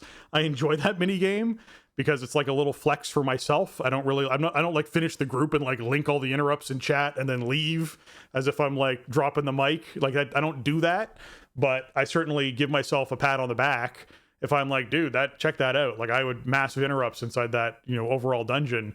The amount of damage and lives I saved by interrupting bolts when 2 or 3 bolts didn't hit the same person and one-shot them because I interrupted one of them. That's pretty cool, right? Like that's a neat thing. But I'm okay trying out me not having to focus on that anymore and not having to weave that into my rotation regularly. So I'm good with that. We'll just have to see how this goes with this change. Yeah, it's hard to contextualize, right? Because we don't really have a feel at any kind of a broad level for like what end game combat content is going to feel like. And so all you can really do is think about what we're playing right now and removing, one of your group's interrupt options in most situations in a dungeon seems like it's a real problem. But we're not going to be playing the War Within with these changes, right? We're going to be playing Midnight. A lot of stuff is going to be different, and we'll have to see where it lands. It's hard to think about right now because we're not playing this version of the game. I will say, a couple things that I think about, and some of this kind of ties into the add-on discussion that we had last week about like, why is Blizzard changing all this stuff all at the same time so much, so fast, putting so much pressure on themselves to deliver, quality, and take players along for the ride when there is going to be so much different. One thing I think about is like they have been for years been trying to teach and convince you, especially as like a DPS player, to interrupt. The reason why DPS specs, many of them have these talents that give you extra resources or extra resource generation or something like that from performing a successful interrupt is because that's supposed to tell you, hey, you should be doing this. You should be fighting for that interrupt. You should be the one ready to hit it. These attempts to teach players the importance of interrupting it just hasn't worked.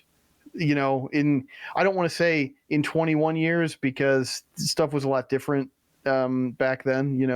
In the earliest days of WoW, you couldn't even see. By default, you couldn't see like enemy cast bars or anything.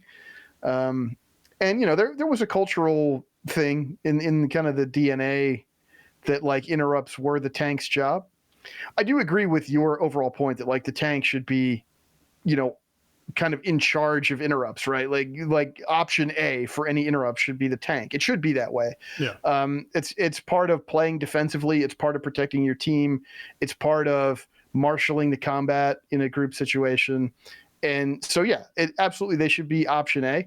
But there's also kind of some long-standing like cultural DNA because, interrupts used to be on the GCD, right? Yep. And, so there's reasons why, tank specs are sort of expected to be in charge of interrupting, right? Or at least like your first option for interrupting because they would have the most expendable GCD for an interrupt, for example, among other reasons. So I feel like it is, it's a tough thing to kind of get this cultural shift a bit and really get DPS specs to buy into their sort of importance in the interrupt hierarchy. I know that like, they made some mention the new and returning player experience is going to include an interrupting tutorial and stuff, and maybe stuff like that'll help a bit more.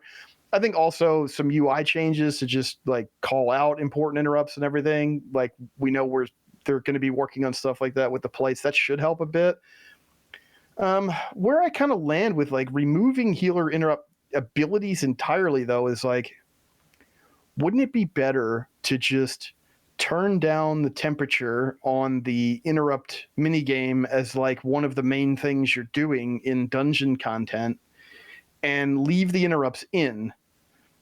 And so just give more opportunity for, just have fewer windows where interrupts are necessary and therefore maybe the tank could cover a higher percentage of them, or you just need less overall buy-in from other players.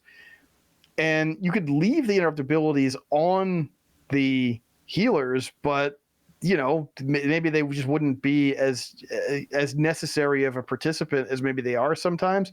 I mean, we talked about it a little bit last week, and the main reason why I don't like this is for kind of what you're talking about. Like when you're in a dungeon, I'm talking about you, Spencer, like you have a real opportunity for skill expression, right? Look how well I kept the group alive. Look how much damage I contributed while also hitting these interrupts on these key abilities.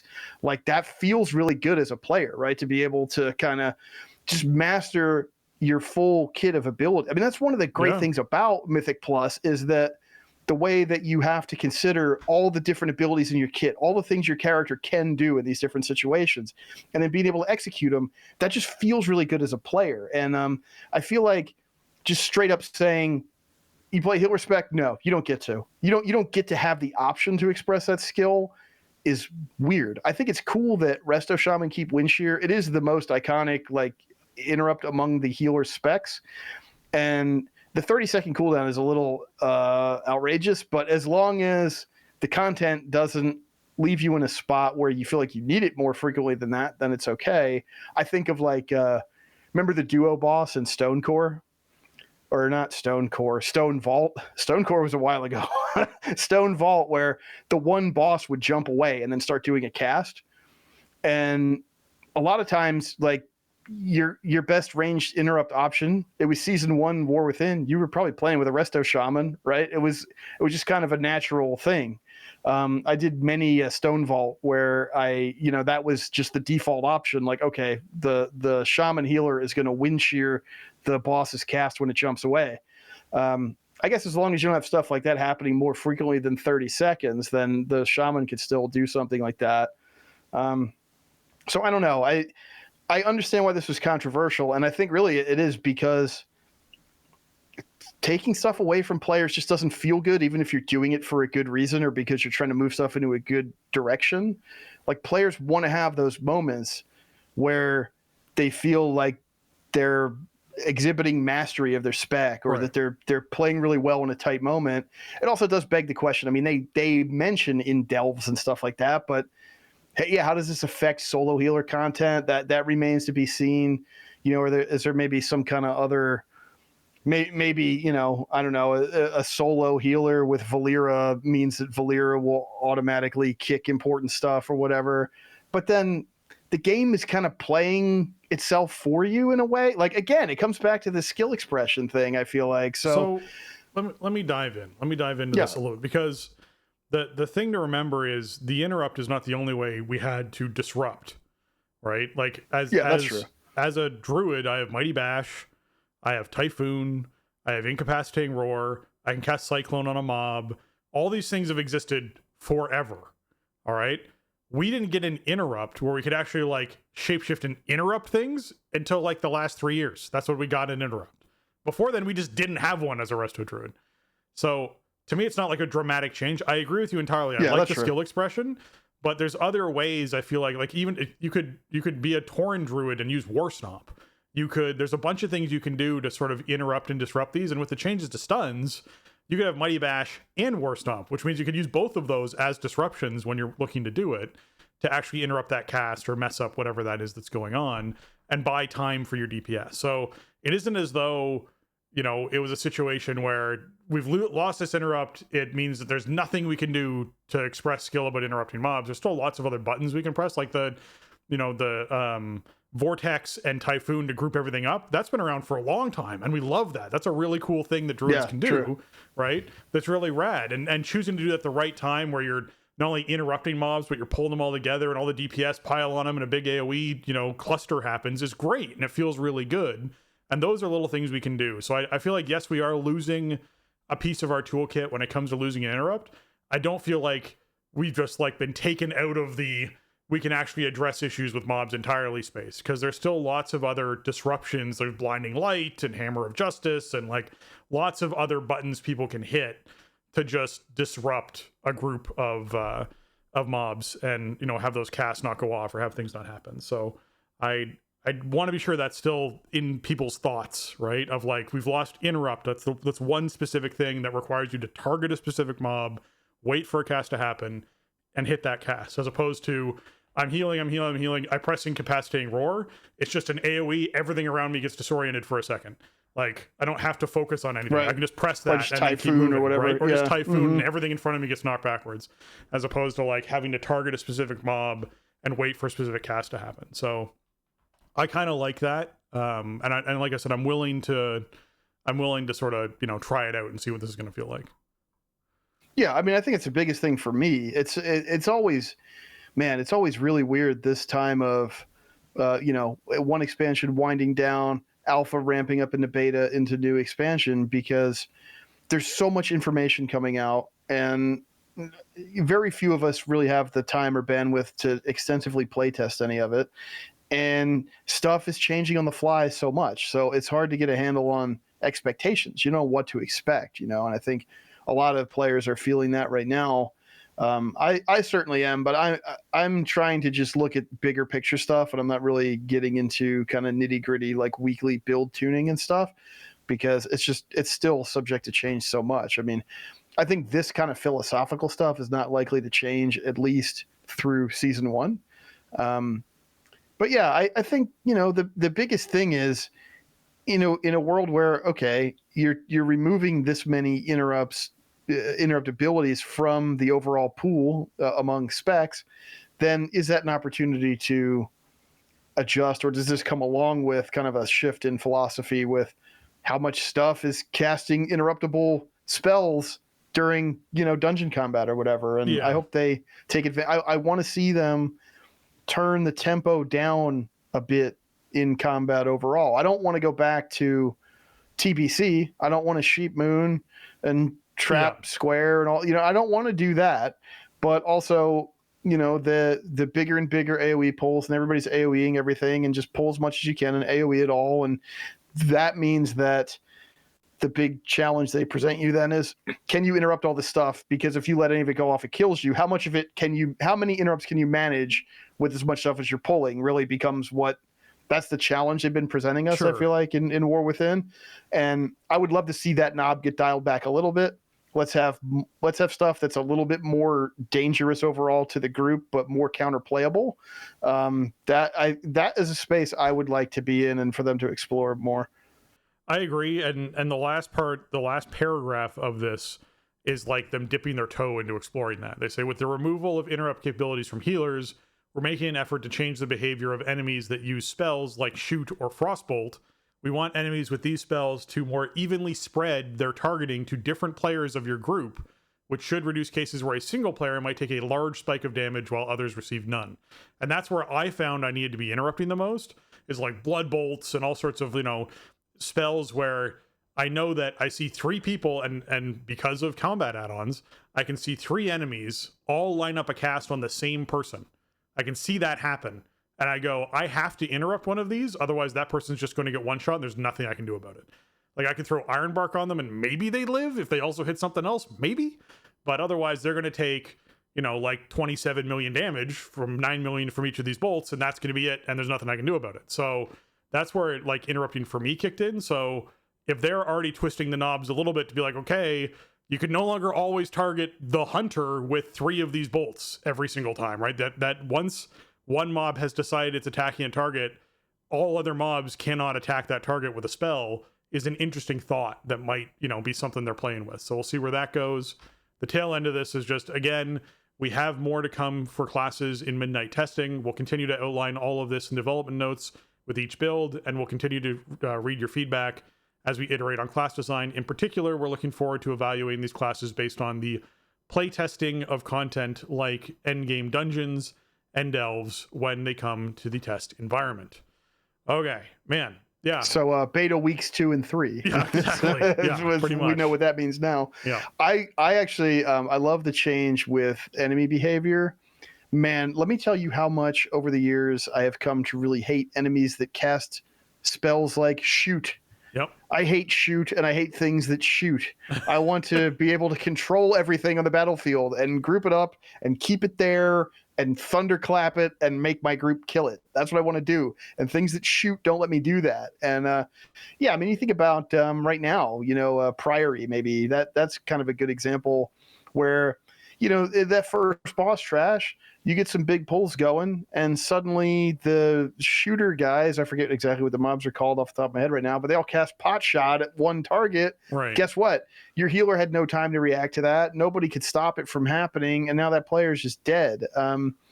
That doesn't feel good. It doesn't feel interactive. It doesn't feel counterplayable. And the solution ends up being, to pull fewer mobs, which is, to me, in a way, that's okay, because I would like to stop the, pull 12, 15 mobs and just figure it out kind of approach to dungeon pulling.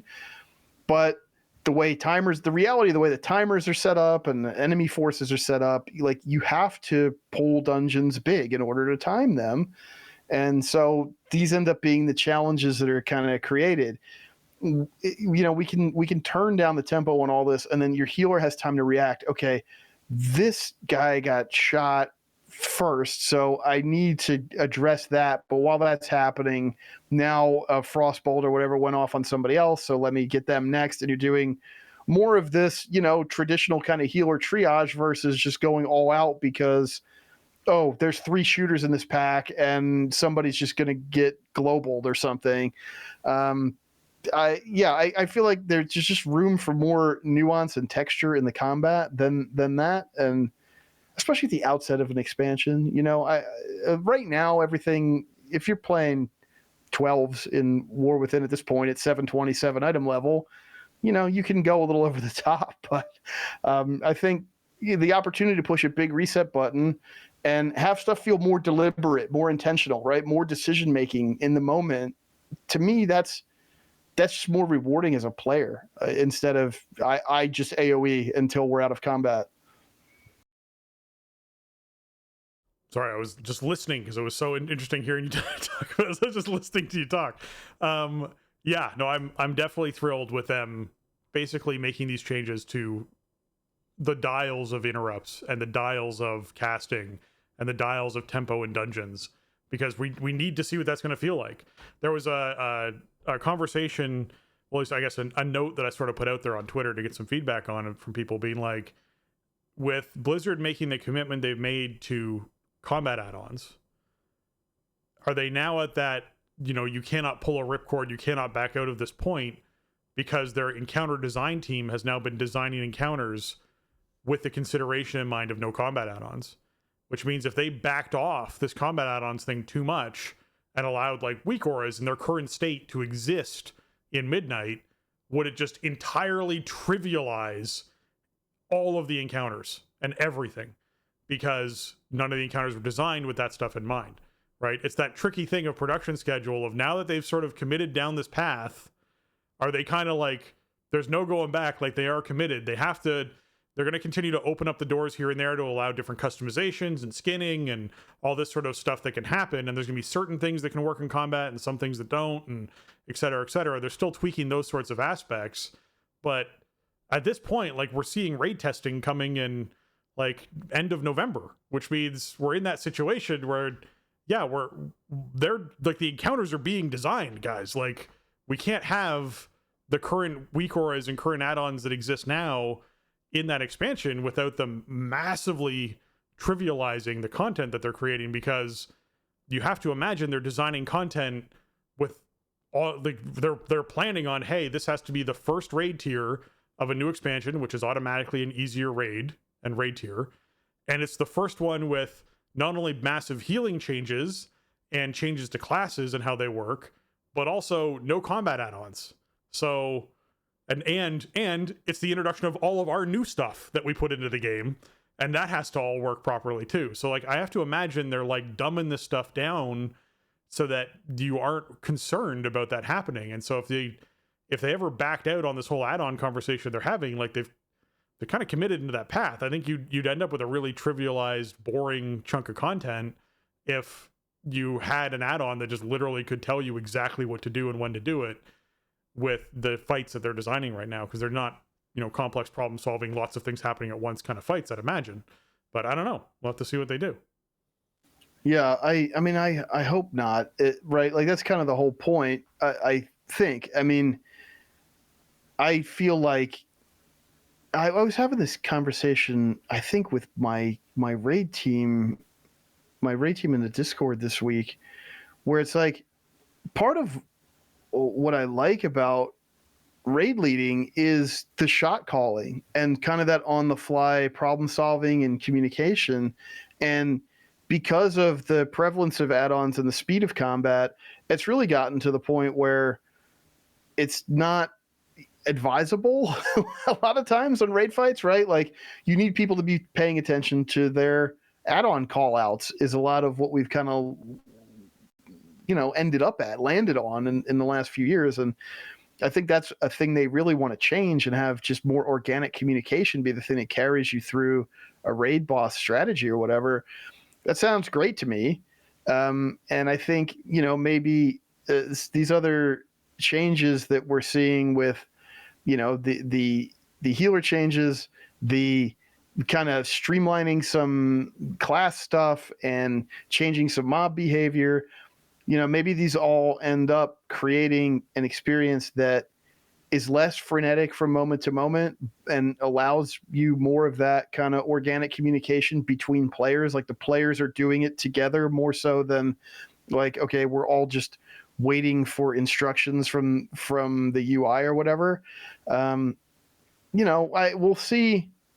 We'll see what it looks like. I think they said that Ecodome Aldani was kind of sort of a preview of the direction that they want to go in with encounters and stuff going forward. And I think they did some smart stuff with the bosses on in that dungeon, because there's some visual call-outs that at first are kind of subtle, but once you get used to paying attention to them, then they really just lay out like what you're supposed to do. For example, the first boss, right? It has those portals that come out where the little devourers come out of. Yeah. And after you pull it a couple times, you realize like, okay, it spawns in kind of a cross pattern around the boss. So if we drop our puddles in that cross pattern, then when the devourer adds spawn, they'll be slowed in the puddles. The third boss, after a couple times, you notice like, okay, there's a little graphic of where my ghost spawns. It kind of, you see this little flicker across the screen. And so you can kind of pre-position and get your ghost. And then you notice like, oh, when it does the big thing with the double cone that twists around, she looks in the direction where your first ghost is going to be. So if you just set up there, you can immediately get the one that's going to be in danger. These are things that, it's not, it's subtle, but you pick up on it pretty quick as you repeat the content, and then you can execute it consistently because you know what to look for. I think if they can bring those elements into the midnight dungeons and raids, I can see this actually working on some level. Like I think the concept could work for sure. I think my current concern, I'm having a hard time feeling like excited about Midnight, to be honest. Not that I am not expecting to play it or whatever, but there is so much changing. They're changing so much so fast, and it's coming up so quickly. I mean, We'll be in this expansion in a few months at this point. It honestly is a bit intimidating, and I'm a little afraid that the initial steps into this new world are going to be pretty, rocky. So it's a weird time right now, because for some reason Blizzard has just decided that this is the expansion where everything changes. This is just a huge rotation of what we're used to in this game. Like nothing is going to be the same from. I feel like the path from like Dragonflight into War Within was pretty, it was pretty smooth. War Within expanded on a lot of ideas that were brought in Dragonflight. It refined some of them. It added on some new layers. Midnight is certainly doing some of that in the bigger picture game design way in terms of content and stuff, but the minutia and some of the moment to moment stuff and just the way the game is presented to players is being massively overhauled on a very tight timeline. And so I don't know. I mean, for me, it's hard not to feel a bit intimidated and a bit like, can they actually pull this off? Can they make this many changes and deliver something that's going to be what we expect on this timeline? And that's a big challenge for them, I think. I mean, maybe it's not. Maybe they don't feel that way. I don't know. The team is making these changes for reasons, so they must have confidence in them. Otherwise, they wouldn't be doing these these things to the game. But from the outside looking in, it's like, man, this is a lot of stuff to kind of spring on players all in one release. Yeah, I think for me, it's that I don't feel like I've had enough time, because we haven't even finished progression yet. We've had enough time post raid, I guess, for me to be moving into something new. I think that's like the biggest thing that I'm feeling, is I'm very much used to having raid, and then raid gets finished and we're into to farm, and then we farm for like 4 weeks or 5 weeks or 6 weeks, and then I start to feel like, okay, I'm sort of ready for something new. I'm kind of getting excited. What's the hype train doing? And it feels like in this case, it's going to be like, we finish raid, we have 4 weeks of break stuff, and then we're already into the new thing. and the new things happening, and we're starting into the new expansion, it feels like there just isn't as much of a come down time between the expansion hypes. And I feel like that's fine. Like, for, I'm sure the younger crowd, this is exactly what they need. They need more content on demand. For someone like myself who's getting, like, I'm 40, you know, I have a full-time job. I have a lot of other commitments in my life and a lot of other stuff happening in my life. I just don't have as much time to dedicate to the game, which means that I guess expansions are feeling like they have more longevity to me than they used to when I was younger. And so I'm not demanding more new content as fast as I previously was. That could just be my own insight on it. I don't know. But that's sort of how I'm feeling about it. Is I feel like I would have been good if we saw Midnight in like May or June. That wouldn't have bothered me in a big way. But to a lot of people, they'd be like, that's outrageous. I can't believe it. Like, I can't wait till February when this thing drops. And you're like, oh my God. Like, okay, we're going for it, man. We got, you know, we're going to have pre-patch, and that's going to completely mix up all the talents and everything like that. Healing changes, everything, all that's going to drop in at, you know, end of January. And suddenly we're going to feel this huge speed up, you know, crazy wildness of hype for the new expansion that kicks off in a month from then. Like, that's going to feel really weird if that's the case of what we're looking at. So anyways, there's one more post I want to get to here, and it's the healing changes in Midnight post that they put out, where they say, hello, healers of Azeroth. There are some significant changes coming to the pace and flow of healing in Midnight that we wanted to discuss and share our underlying philosophy and goals for these changes. In War Within, healing is generally fast-paced, and healing spells can rapidly shift your raid from a severely damaged state to a nearly full health meter in a matter of seconds, more like fractions of seconds. It is stressful to react to rapidly changing health bars, and it is very intimidating for newer healers to grasp what they should be doing at any moment. Healers have a large variety of high power cooldowns they can rotate through to handle basically every major damage event they encounter. In Midnight, we have had some changes with a goal of slowing down the rate at which you can heal up a party or raid from a severely injured state. We want healing to require less pre-planning of knowing which cooldown to use at the precise moment. We want there to be less ramp up of complicated ability sequences to get effective throughput for your healing choices. And here's what we are changing for healers. So before they address that, I want to address what they said, because the ramp up for Rester Druid right now is 16 to 20 seconds long. That's how long the ramp is, which means by the time you finished your ramp and you've done all your cooldowns, you have 8 to 12 seconds before you're ramping again for the next ramp, because it's literally like every 30 seconds, you have 20 seconds of downtime before you go into your 30-second sort of ramp period again. And it's like literally this loop. It's very weird to play. And I completely agree that is very unfun for newer players getting into it, because if you're not doing that, then your healing numbers are just low. Like, they're just low. They just aren't where they need to be for where the damage throughput is, and you won't get into large raids and stuff that's happening like that in those situations. I would also argue that, with the exception of inside Mythic Plus, Tranquility is a fairly useless ability for its throughput versus other healing throughputs that are out there for its big cooldown. That it just needs to be looked at, because they mention in here, yes, it takes a matter of seconds for you to top the raid off after a big damage thing happened. Yeah, all the other healers can do that while you're channeling Tranquility, and then Tranquility does nothing. So just keep that in mind. It's not a great cooldown. You need a period of time where people take a large hit of damage and then no one takes any damage or very little damage for the next 10 seconds for Tranquility to be effective. It just doesn't exist. So there's very few fights where I feel like it's a super powerful ability. I had to do a little Tranquility rant in the middle of this. All right. So here's what's changed. Of course. I mean, it's our show, and we can rant about whatever we want. That's and right. If you want to rant about Trank, then you can do that. Yeah. I mean, I don't heal, and I haven't ever really healed, but I do hear stuff along these same lines from healers that I talk to about how important the ramp is, and how,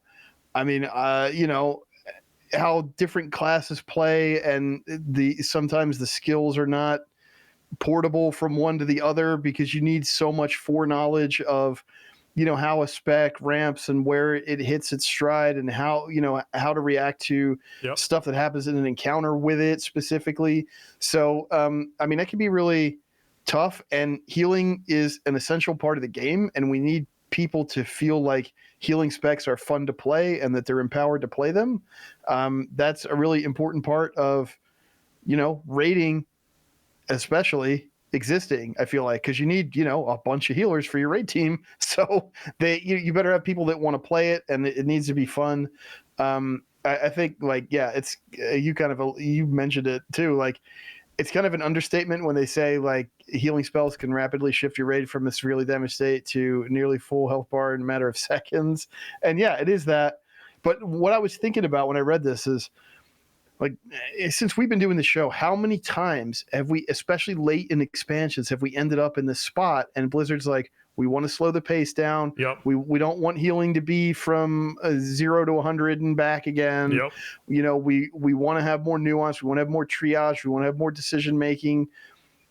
It's for some reason, it's a constant, eternal struggle in this game. And it's like every few years they push a big reset button, and then healers are kind of miserable for a season or two, as maybe sometimes it's mana is the thing that they want to throttle back, or sometimes there's other ways they approach it, and then eventually the dam just starts breaking again, and now the boss is bringing the whole raid to 25% every 4 seconds, and the healers are healing them all back up. I mean, geez, I remember these conversations from before we even started working on this show back in I don't know. I think of Mists of Pandaria, for example. I think there were a lot of fights in Siege of Orgrimmar that were like that. The healers were just topping everybody up every other GCD or something.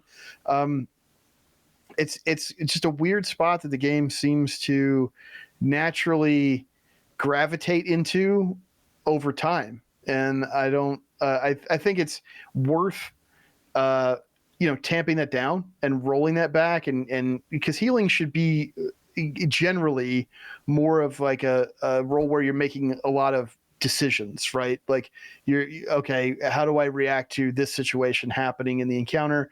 Which member of my team do I need to pay attention to right now? Or is there something of, a creature ability I need to be paying attention to more so, what have you, instead of like, I just need to top everybody up over and over and over and over again. Yeah. They've never really been able to land on that, I feel like, but it's a noble goal to try to pull away from that stuff. Yeah, it's a tricky thing, right? Because the reflex that's now been built into players over the last 8 years is someone has less than 70% hit points, they must be at full health. Or someone has less than 90% hit points, they need to be at full health. Because if this thing hits them, it's going to do 90% of their health and they're going to die. So I need to keep them topped. I need to keep them topped. I need to keep them topped. And that's like everyone just feeling that constantly. Like, well, there's not going to be damage for another 25 seconds. Okay, well, but I'm 5 seconds out then from starting my ramp to make sure everyone has a HOT on them so that when the damage comes out, I can press this button and it tops everyone back off. And everyone has, like, that's the feeling healers are like in, right? So to take their brain out of what they've been trained to do for years and put them into, okay, there's going to be a large hit of damage, but then there's not going to be damage for 25 seconds unless someone stands in something they shouldn't, which means that you can take your time healing this group up. We're going to, basically make it so that your healing is only doing 25% or whatever it is of what it previously was. So it's going to take you 8 to 10 seconds to top the raid back up. And that's okay, because we've designed around it and allowed for the space in it. So your Resto Druid can just HOT everyone up and then just leave them alone, because those HOTs over their duration will eventually top those players off. And that's okay. Like, if that's what they're moving towards in their pacing, it is going to be like mind breaking for healers to allow that to happen and not just like drain themselves out of resources constantly, trying to just spam people to get their health back up and using really inefficient spells to do it, because they don't want people to take this really big hit and die. But they have all this lead time where then they're not doing anything because they've now topped the group off, blowing through all the resources, and now they're out of mana when the next hit happens. Like, I don't like that type of thing would be very strange. So it is certainly going to take some adjusting. But let's highlight what they go through in the post. All right. So here's what changes for healers. Talent choice nodes. Several major healing cooldowns are now mutually exclusive in talent choices, such as Restoration Shamans choosing between Healing Tide Totem and Descendants, and Discipline Priests between Ultimate Penance and Power Word Barrier. Short cooldowns. Iconic buttons like Prayer of Mending, Wild Growth, or Healing Stream Totem still exist and should be potent abilities for their own. Several modifiers for these types of abilities have been adjusted, baked in, or removed. In other words, like other spells that would affect that spell. So they might be talking about like Force of Nature making Wild Growth heal harder than it previously would when you didn't do it. So you don't Swift Mend into Wild Growth anymore. I don't know. I'm just throwing that out there as a potential that they're talking about with these modifiers. Consistency. Core healing spells like Chain Heal or Flash Heal have significantly fewer temporary modifiers that greatly increase their power. We have increased the base throughput to maintain their effectiveness. Time to react. We want to shift your focus away from rotating through several high power cooldowns to selecting the right spells for the right situations. There are a lot of changes across every healer specialization that we want to encourage you to read through and experiment with. We know we still have tuning work to work on, and some Apex talents are still being drafted with that will impact healer capabilities. The most useful feedback right now for us would be in these areas. What healing spells feel like they don't ever have a situation to be used in? Are there healing spells you still feel like you must have a bunch of specific criteria met to effectively use the spell? How does the pace of healing feel in Midnight compared to your experiences in War Within? Are there situations that feel like they are not reasonably able to be healed with these changes in Midnight? Please list specific boss encounters or abilities where possible. How does PvP healing feel with these changes? So there's going to be a lot of feedback that comes in on these sorts of things as it sort of happens, but it's certainly something where my brain is like, we had the conversation when Resto Druid Apex Talents came out, and I said I would, for a raid situation, I'd put 1 point into this. I wouldn't put the last 2 points. I'd use those 2 points somewhere else because it literally doesn't affect what my healing does inside this raid situation by putting 2 more points into it. So they need to keep adjusting and tuning those things, because there shouldn't be a situation where where like taking something else is more valuable than taking your Apex talents. But that is kind of the situation they're throwing to healers. Overall, I think it's a good post. It'll be interesting to see, as you said, how this plays out, because time to react is something we've heard them talk about many, many, many times. Choosing the right spell for the right situation is something we've heard them say many times. And we do always seem to end up in the same place, where the raid takes a really big hit. People have to blow a bunch of cooldowns to maintain and survive through that hit. And we move on with the same healing kind of situation, where there's a large ramp and anticipating spells and planning spells and et cetera, that happens with it. So I'll be curious to see what this feels like. I think adjusting the amount of modifiers that affect spells is really good, because Regrowth is a great spell to highlight as one that has so many things that it affects. It is a spell right now for Resto Druid where every time you cast Regrowth, it allows you get a totally separate buff that allows your hots to crit when they're ticking. So if you have not cast a Regrowth in 10 seconds, all of your hots that you've currently put out can't crit until you cast another Regrowth. So you need to maintain a Regrowth every 10 seconds. Well, Regrowth is a fairly inefficient spell unless you have a lot of Rejuves out on the group. If you have more than 7 or 8 Rejuves out on the group, Regrowth starts to become very mana efficient if you're talented into spells that reduce the cost of Regrowth when you have enough Rejuves out. And you can get up to 12, and it's basically free. You actually gain mana. If you have 12 Rejuves out, you actually gain mana while you're casting Regrowth, because its spell cost is so low, your mana regen is higher than what the cost of Regrowth is. So, like, there's a lot of, like, little tricks to playing Resto Druid right now, where you're like, hey, here's a spell. This spell has things it modifies and lots of things that modify it and make it do more healing, less healing, affect what your other hots do. And unless you're someone who's really dug into figuring that out, you might never use it. And you might be like, it's just really inefficient heal. I'm just going to rejuve everybody and blanket rejuves on everyone. And that's wrong right now to do on a Resto Druid. That's just not an effective way to heal a group.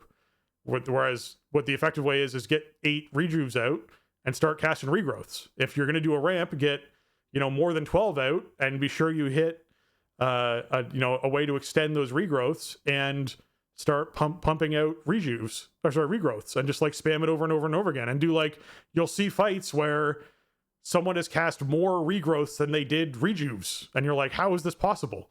Well, it's because they basically were doing this Regrowth spam thing that they do. And That is something that is only learned by analyzing logs and seeing what other players are doing, et cetera, et cetera. There's nothing in the game that teaches you that. You'd have to pick apart the class talent trees to see everything that modifies it. And they've added a search feature, and a search feature is nice. So type in regrowth into the tree and it highlights all the things. But when you type in regrowth and you press it, and it's like, here's 11 things affected by regrowth. And you're like, holy crap. Like, that's a... Ugh. To answer their question, because I did want to throw one thing in there where they're like, do you feel like there's healing spells that you just never use? Yeah, Nourish. That Nourish is a talent you just never take. In PvP, I've seen it taken a few times where Resto Druids were taking Nourish. I like Nourish. Nourish is a cool spell. It's a spell that extends all your hots on the target that you heal, and it does increase healing based off the amount of hots on the target. So, like, sounds like a pretty cool spell, but you never take it because it's just totally inefficient versus using Regrowth, which it replaces. It replaces Regrowth. Regrowth is the thing that affects all of your spells. Why would you replace it? So yeah, it's weird. It's very strange. So I do hope we get a lot of feedback for this. I'm going to be submitting feedback for this, and I'm with you that I don't think they're going to hit the nail on the head. I just don't have trust that they're going to hit the nail on the head when it comes to slowing stuff down, letting you triage spells better, letting you kind of lay out the different healing situations and who's handling what a little bit easier, having that slower pace. Like, I just don't see it happening, but who knows? You know, they're giving it a shot again. Yeah, it's kind of like this never-ending battle, you know, and it's this push and pull, and it's sort of this like encroaching tide that they can kind of like reclaim the beachhead for a while, and then it just erodes like over time. I feel like part of this too, it could be, you know, we talked about this on an episode recently. I don't think it was last week. Maybe it was the week before. You know, when they brought the Dragonflight trees in, when they brought class and spec trees in, they brought them back and had this new conception of them. And they were like, well, we think this is just kind of the, you know, this is the model, and we're going to be able to, you know, carry this forward and whatever else, you know, as time goes on, we have ideas to expand it. It's like, maybe part of this is, okay, we have to build out like a healer spec tree, and we want to give you a talent point every time you level up from 1 to 80 and soon to be 90. And so did that result in just a lot of bloat in the trees by midnight, where it's like, well, there's only so many different tools we really need you to have in your healer toolkit. So what if we just had a bunch of talents that modify them or give them very specific or situational enhancements? Or, you know, what if we just keep layering on these like shorter cooldown type abilities? You know, is that part of it? And is that, you know, maybe that's part of the problem is,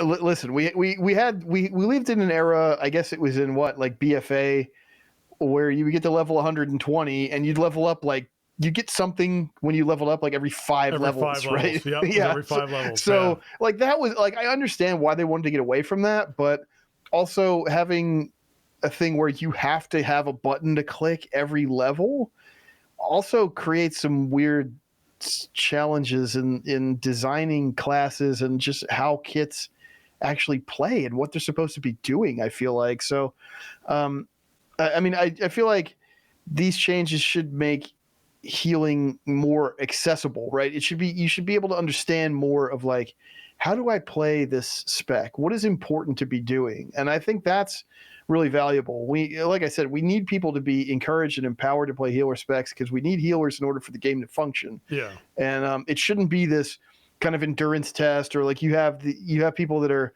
very specialized, like battle tested healers that have been through all the ups and downs of like what is asked of the healer specialization in this game, and they're the only ones who can really do it.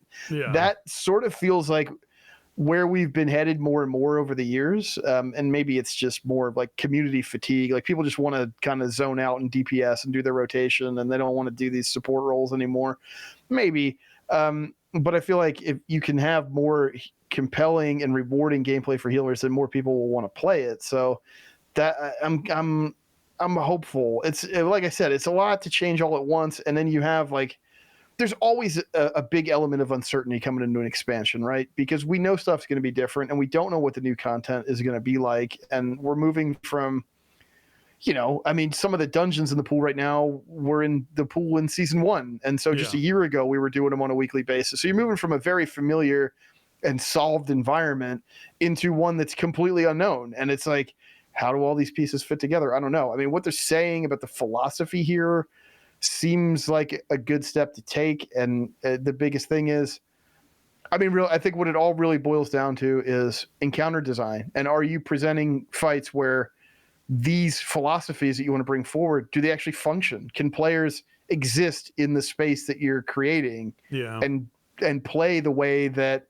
you're saying you want them to be able to play? If the fights don't line up and the dungeons don't line up with that, then this doesn't work. So that's the, I think a huge missing piece for me, like inside my brain right now, because I haven't done anything in alpha so far. And, we just haven't, as a community, as a player base, we just don't have enough information and familiarity with it. So I hope that if Ecodome is kind of the template, then, or sort of a preview of what content's going to be like going forward, then I had very strong impressions of that dungeon right away. I think that could be a good sign, and maybe we can sort of start moving into this space where combat can be more deliberate and have a little bit more texture, and while removing some pressure and some, really intense kind of APM requirements and all that kind of stuff. Yeah, and just the assessing requirement, right? The triaging requirement of, okay, you have 1.8 seconds to make a decision. Someone's going to die if you make the wrong decision. Make the right decision. There's only one of them, and there's 3 things you can do that's wrong. And you're like, oh, so I have a 25% chance of getting this right and a 75% chance of someone dying. Okay. Like that shouldn't be the situation that healers are faced with on a regular basis, is what I think they're going for. It's what we currently are faced with on a very regular occasion, because you're healing one DPS and then the other DPS stands in something, and you're like, okay, that one DPS I was healing is taking a lot of damage because they're getting hit by something because the tank's messing something up or whatever it is, but this other person now just started standing in something. If they get hit by anything else, a stray bolt, whatever it is, they're dead. Do I stop healing this person who's taking consistent damage and heal that person or not? Or 2 people have a really big debuff that's taking down damage on them at the same time. The third person stands in something they shouldn't. Okay, do I divert healing away from these 2 people that are taking consistent ticking damage that's very high to heal the third person? Or what do I make a decision on in here? And depending on what cooldowns you have, what's off, what available you have, there's lots of answers to that question. But the difference there is just experience doing it, and knowing what your toolkit is, and knowing how your spells work. Knowing those things, there's an answer to all of those. And, for people who are veterans at it, it's a very easy, simple, straightforward, of course. That's exactly what I'd throw Ironbark on that guy. I hit this person and that person with this. I hit Flourish. The whole group gets topped. I switch into cat form and I do damage. And it's no problem at all. Like that literally could be the solution to that problem. But knowing that you can do those things is the tricky part. And making sure that new people coming into the role, that isn't a steep learning curve to figure that out. That's important, because what you don't want is to just be a negative experience where healers are joining groups are wiping, everyone's blaming the healer's feeling bad and leaves, right? Which I call like League of Legends syndrome, where like you queue into a game for your first time, you've never played jungle before, you go play jungle and you mess it up, and you're never ganking or whatever it is inside that situation, and everyone starts yelling at you and being mean to you, and you're like, well, screw this, I'm never playing this game again. Like, you don't want that to be the experience people are having. So yeah, it's important. Okay. Yeah, for sure. I mean, the community, that's the other thing, is like, WoW doesn't have a great reputation for being like a welcoming community, right? And deservedly, a lot of ways. And like Mythic Plus has become such a preeminent mode in the game, and there is weirdly, there's like a ton of pressure on tanks and healers in these modes from a social standpoint, when really, like, if you're pugging into these situations, you should be glad that people are playing these, less popular roles in this content and willing to, queue up into a pre-made. Yeah, you know, and like obviously you're not going to have control over every single thing that happens, but instead it's like, well, this healer can't keep anyone alive, even though I'm not interrupting and I'm not watching my positioning. So this healer is bad and ruining my experience, and therefore I must make them feel bad. Or this tank is not going fast enough, even though like I'm not killing stuff efficiently enough, or I'm not interrupting and moving the group along. So I'm going to rage at the tank because they're not doing it the way I would do it if I was tanking, which I'm not. I mean, this is the kind of attitudes that you encounter in pug groups a lot, especially if you're playing like a tank or healer role. And so, yeah, I mean, I think, you know, shifting some of this and yeah, just turning that temperature down a little bit. I'm not saying it's going to like fix these issues with toxicity in these types of situations, but it might make it a little bit easier to avoid provoking them, right? If you can, if you're doing your role well, then it should maybe, you might find yourself in fewer of these situations in this kind of midnight environment of combat that they're trying to create. That's what it sounds like to me. Yeah, exactly. Okay. With that, I'd like to take a moment to thank our patrons. They contribute a ton to our show and help us to improve on the content we create. Today, I'm giving a special shout out to Arajian, Anthony, Bradley, Bruce, Chris, James, Garrett, Kapawi, and Shorel. Thank you so much for all that you give, as well as all of our patrons, past and present. Big shout out to all of you. We appreciate every little bit that goes into each episode from our patrons. It helps us keep the stuff hosted and archives online and helps us pay the bills that need to be paid. And a shout out to our newest patrons, Dax and Brian. Thank you so much for hopping in and supporting the show. We appreciate you joining the Patreon. If you're someone who wants to join the Patreon as well, you can go to patreon.com/thestartingzone and you can join and sign up for the Patreon there. I would recommend doing this on a computer because they've won the console race. Although at some point you'll be able to do this on a console too, because you'll get Edge installed on your console or Firefox, and just take your Xbox into Windows mode and then open a browser and exactly. Don't do it on your mobile device because the the Apple and Google and all them will charge you 30% more, and we don't get any of that money. They just take 30% more of your money for using their app as opposed to just doing it through a web browser or your Xbox, apparently. So you can do it that way, and that'll be the faster way to do it.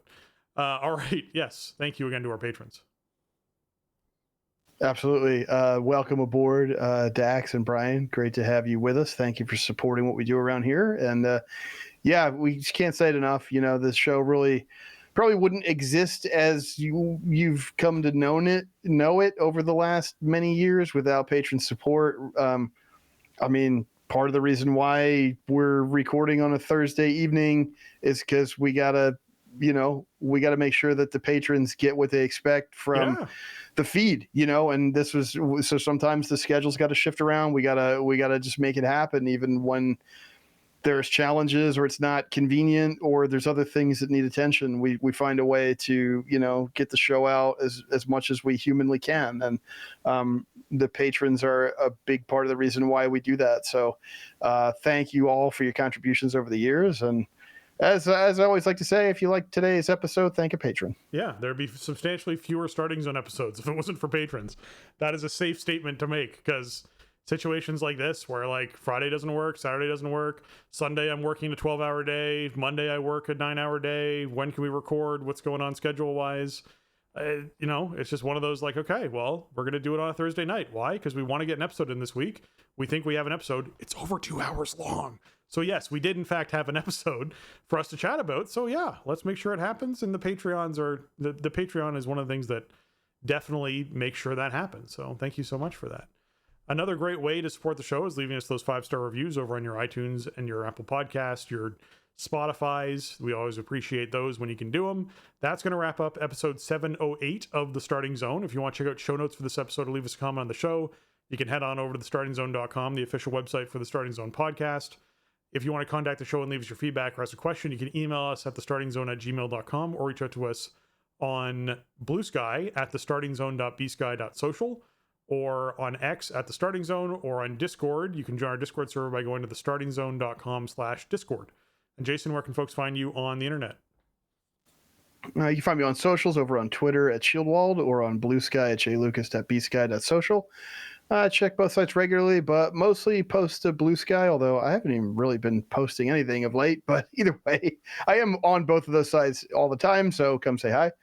And you can find video channels on twitch.tv/Shieldwald and youtube.com/Shieldwald.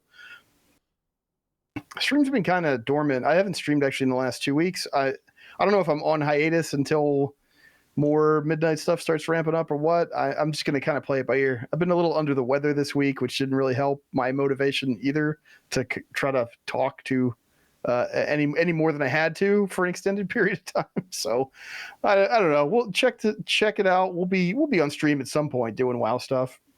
If you're trying to find me, you can find me on Twitter at Spencer_Downey, over on Blue Sky at SpencerHD.bsky.social, on Twitch at twitch.tv/SpencerHD, or on YouTube at youtube.com/@SpencerHD. And with that, for Jason and myself, we want to say thanks for listening, and jobs done.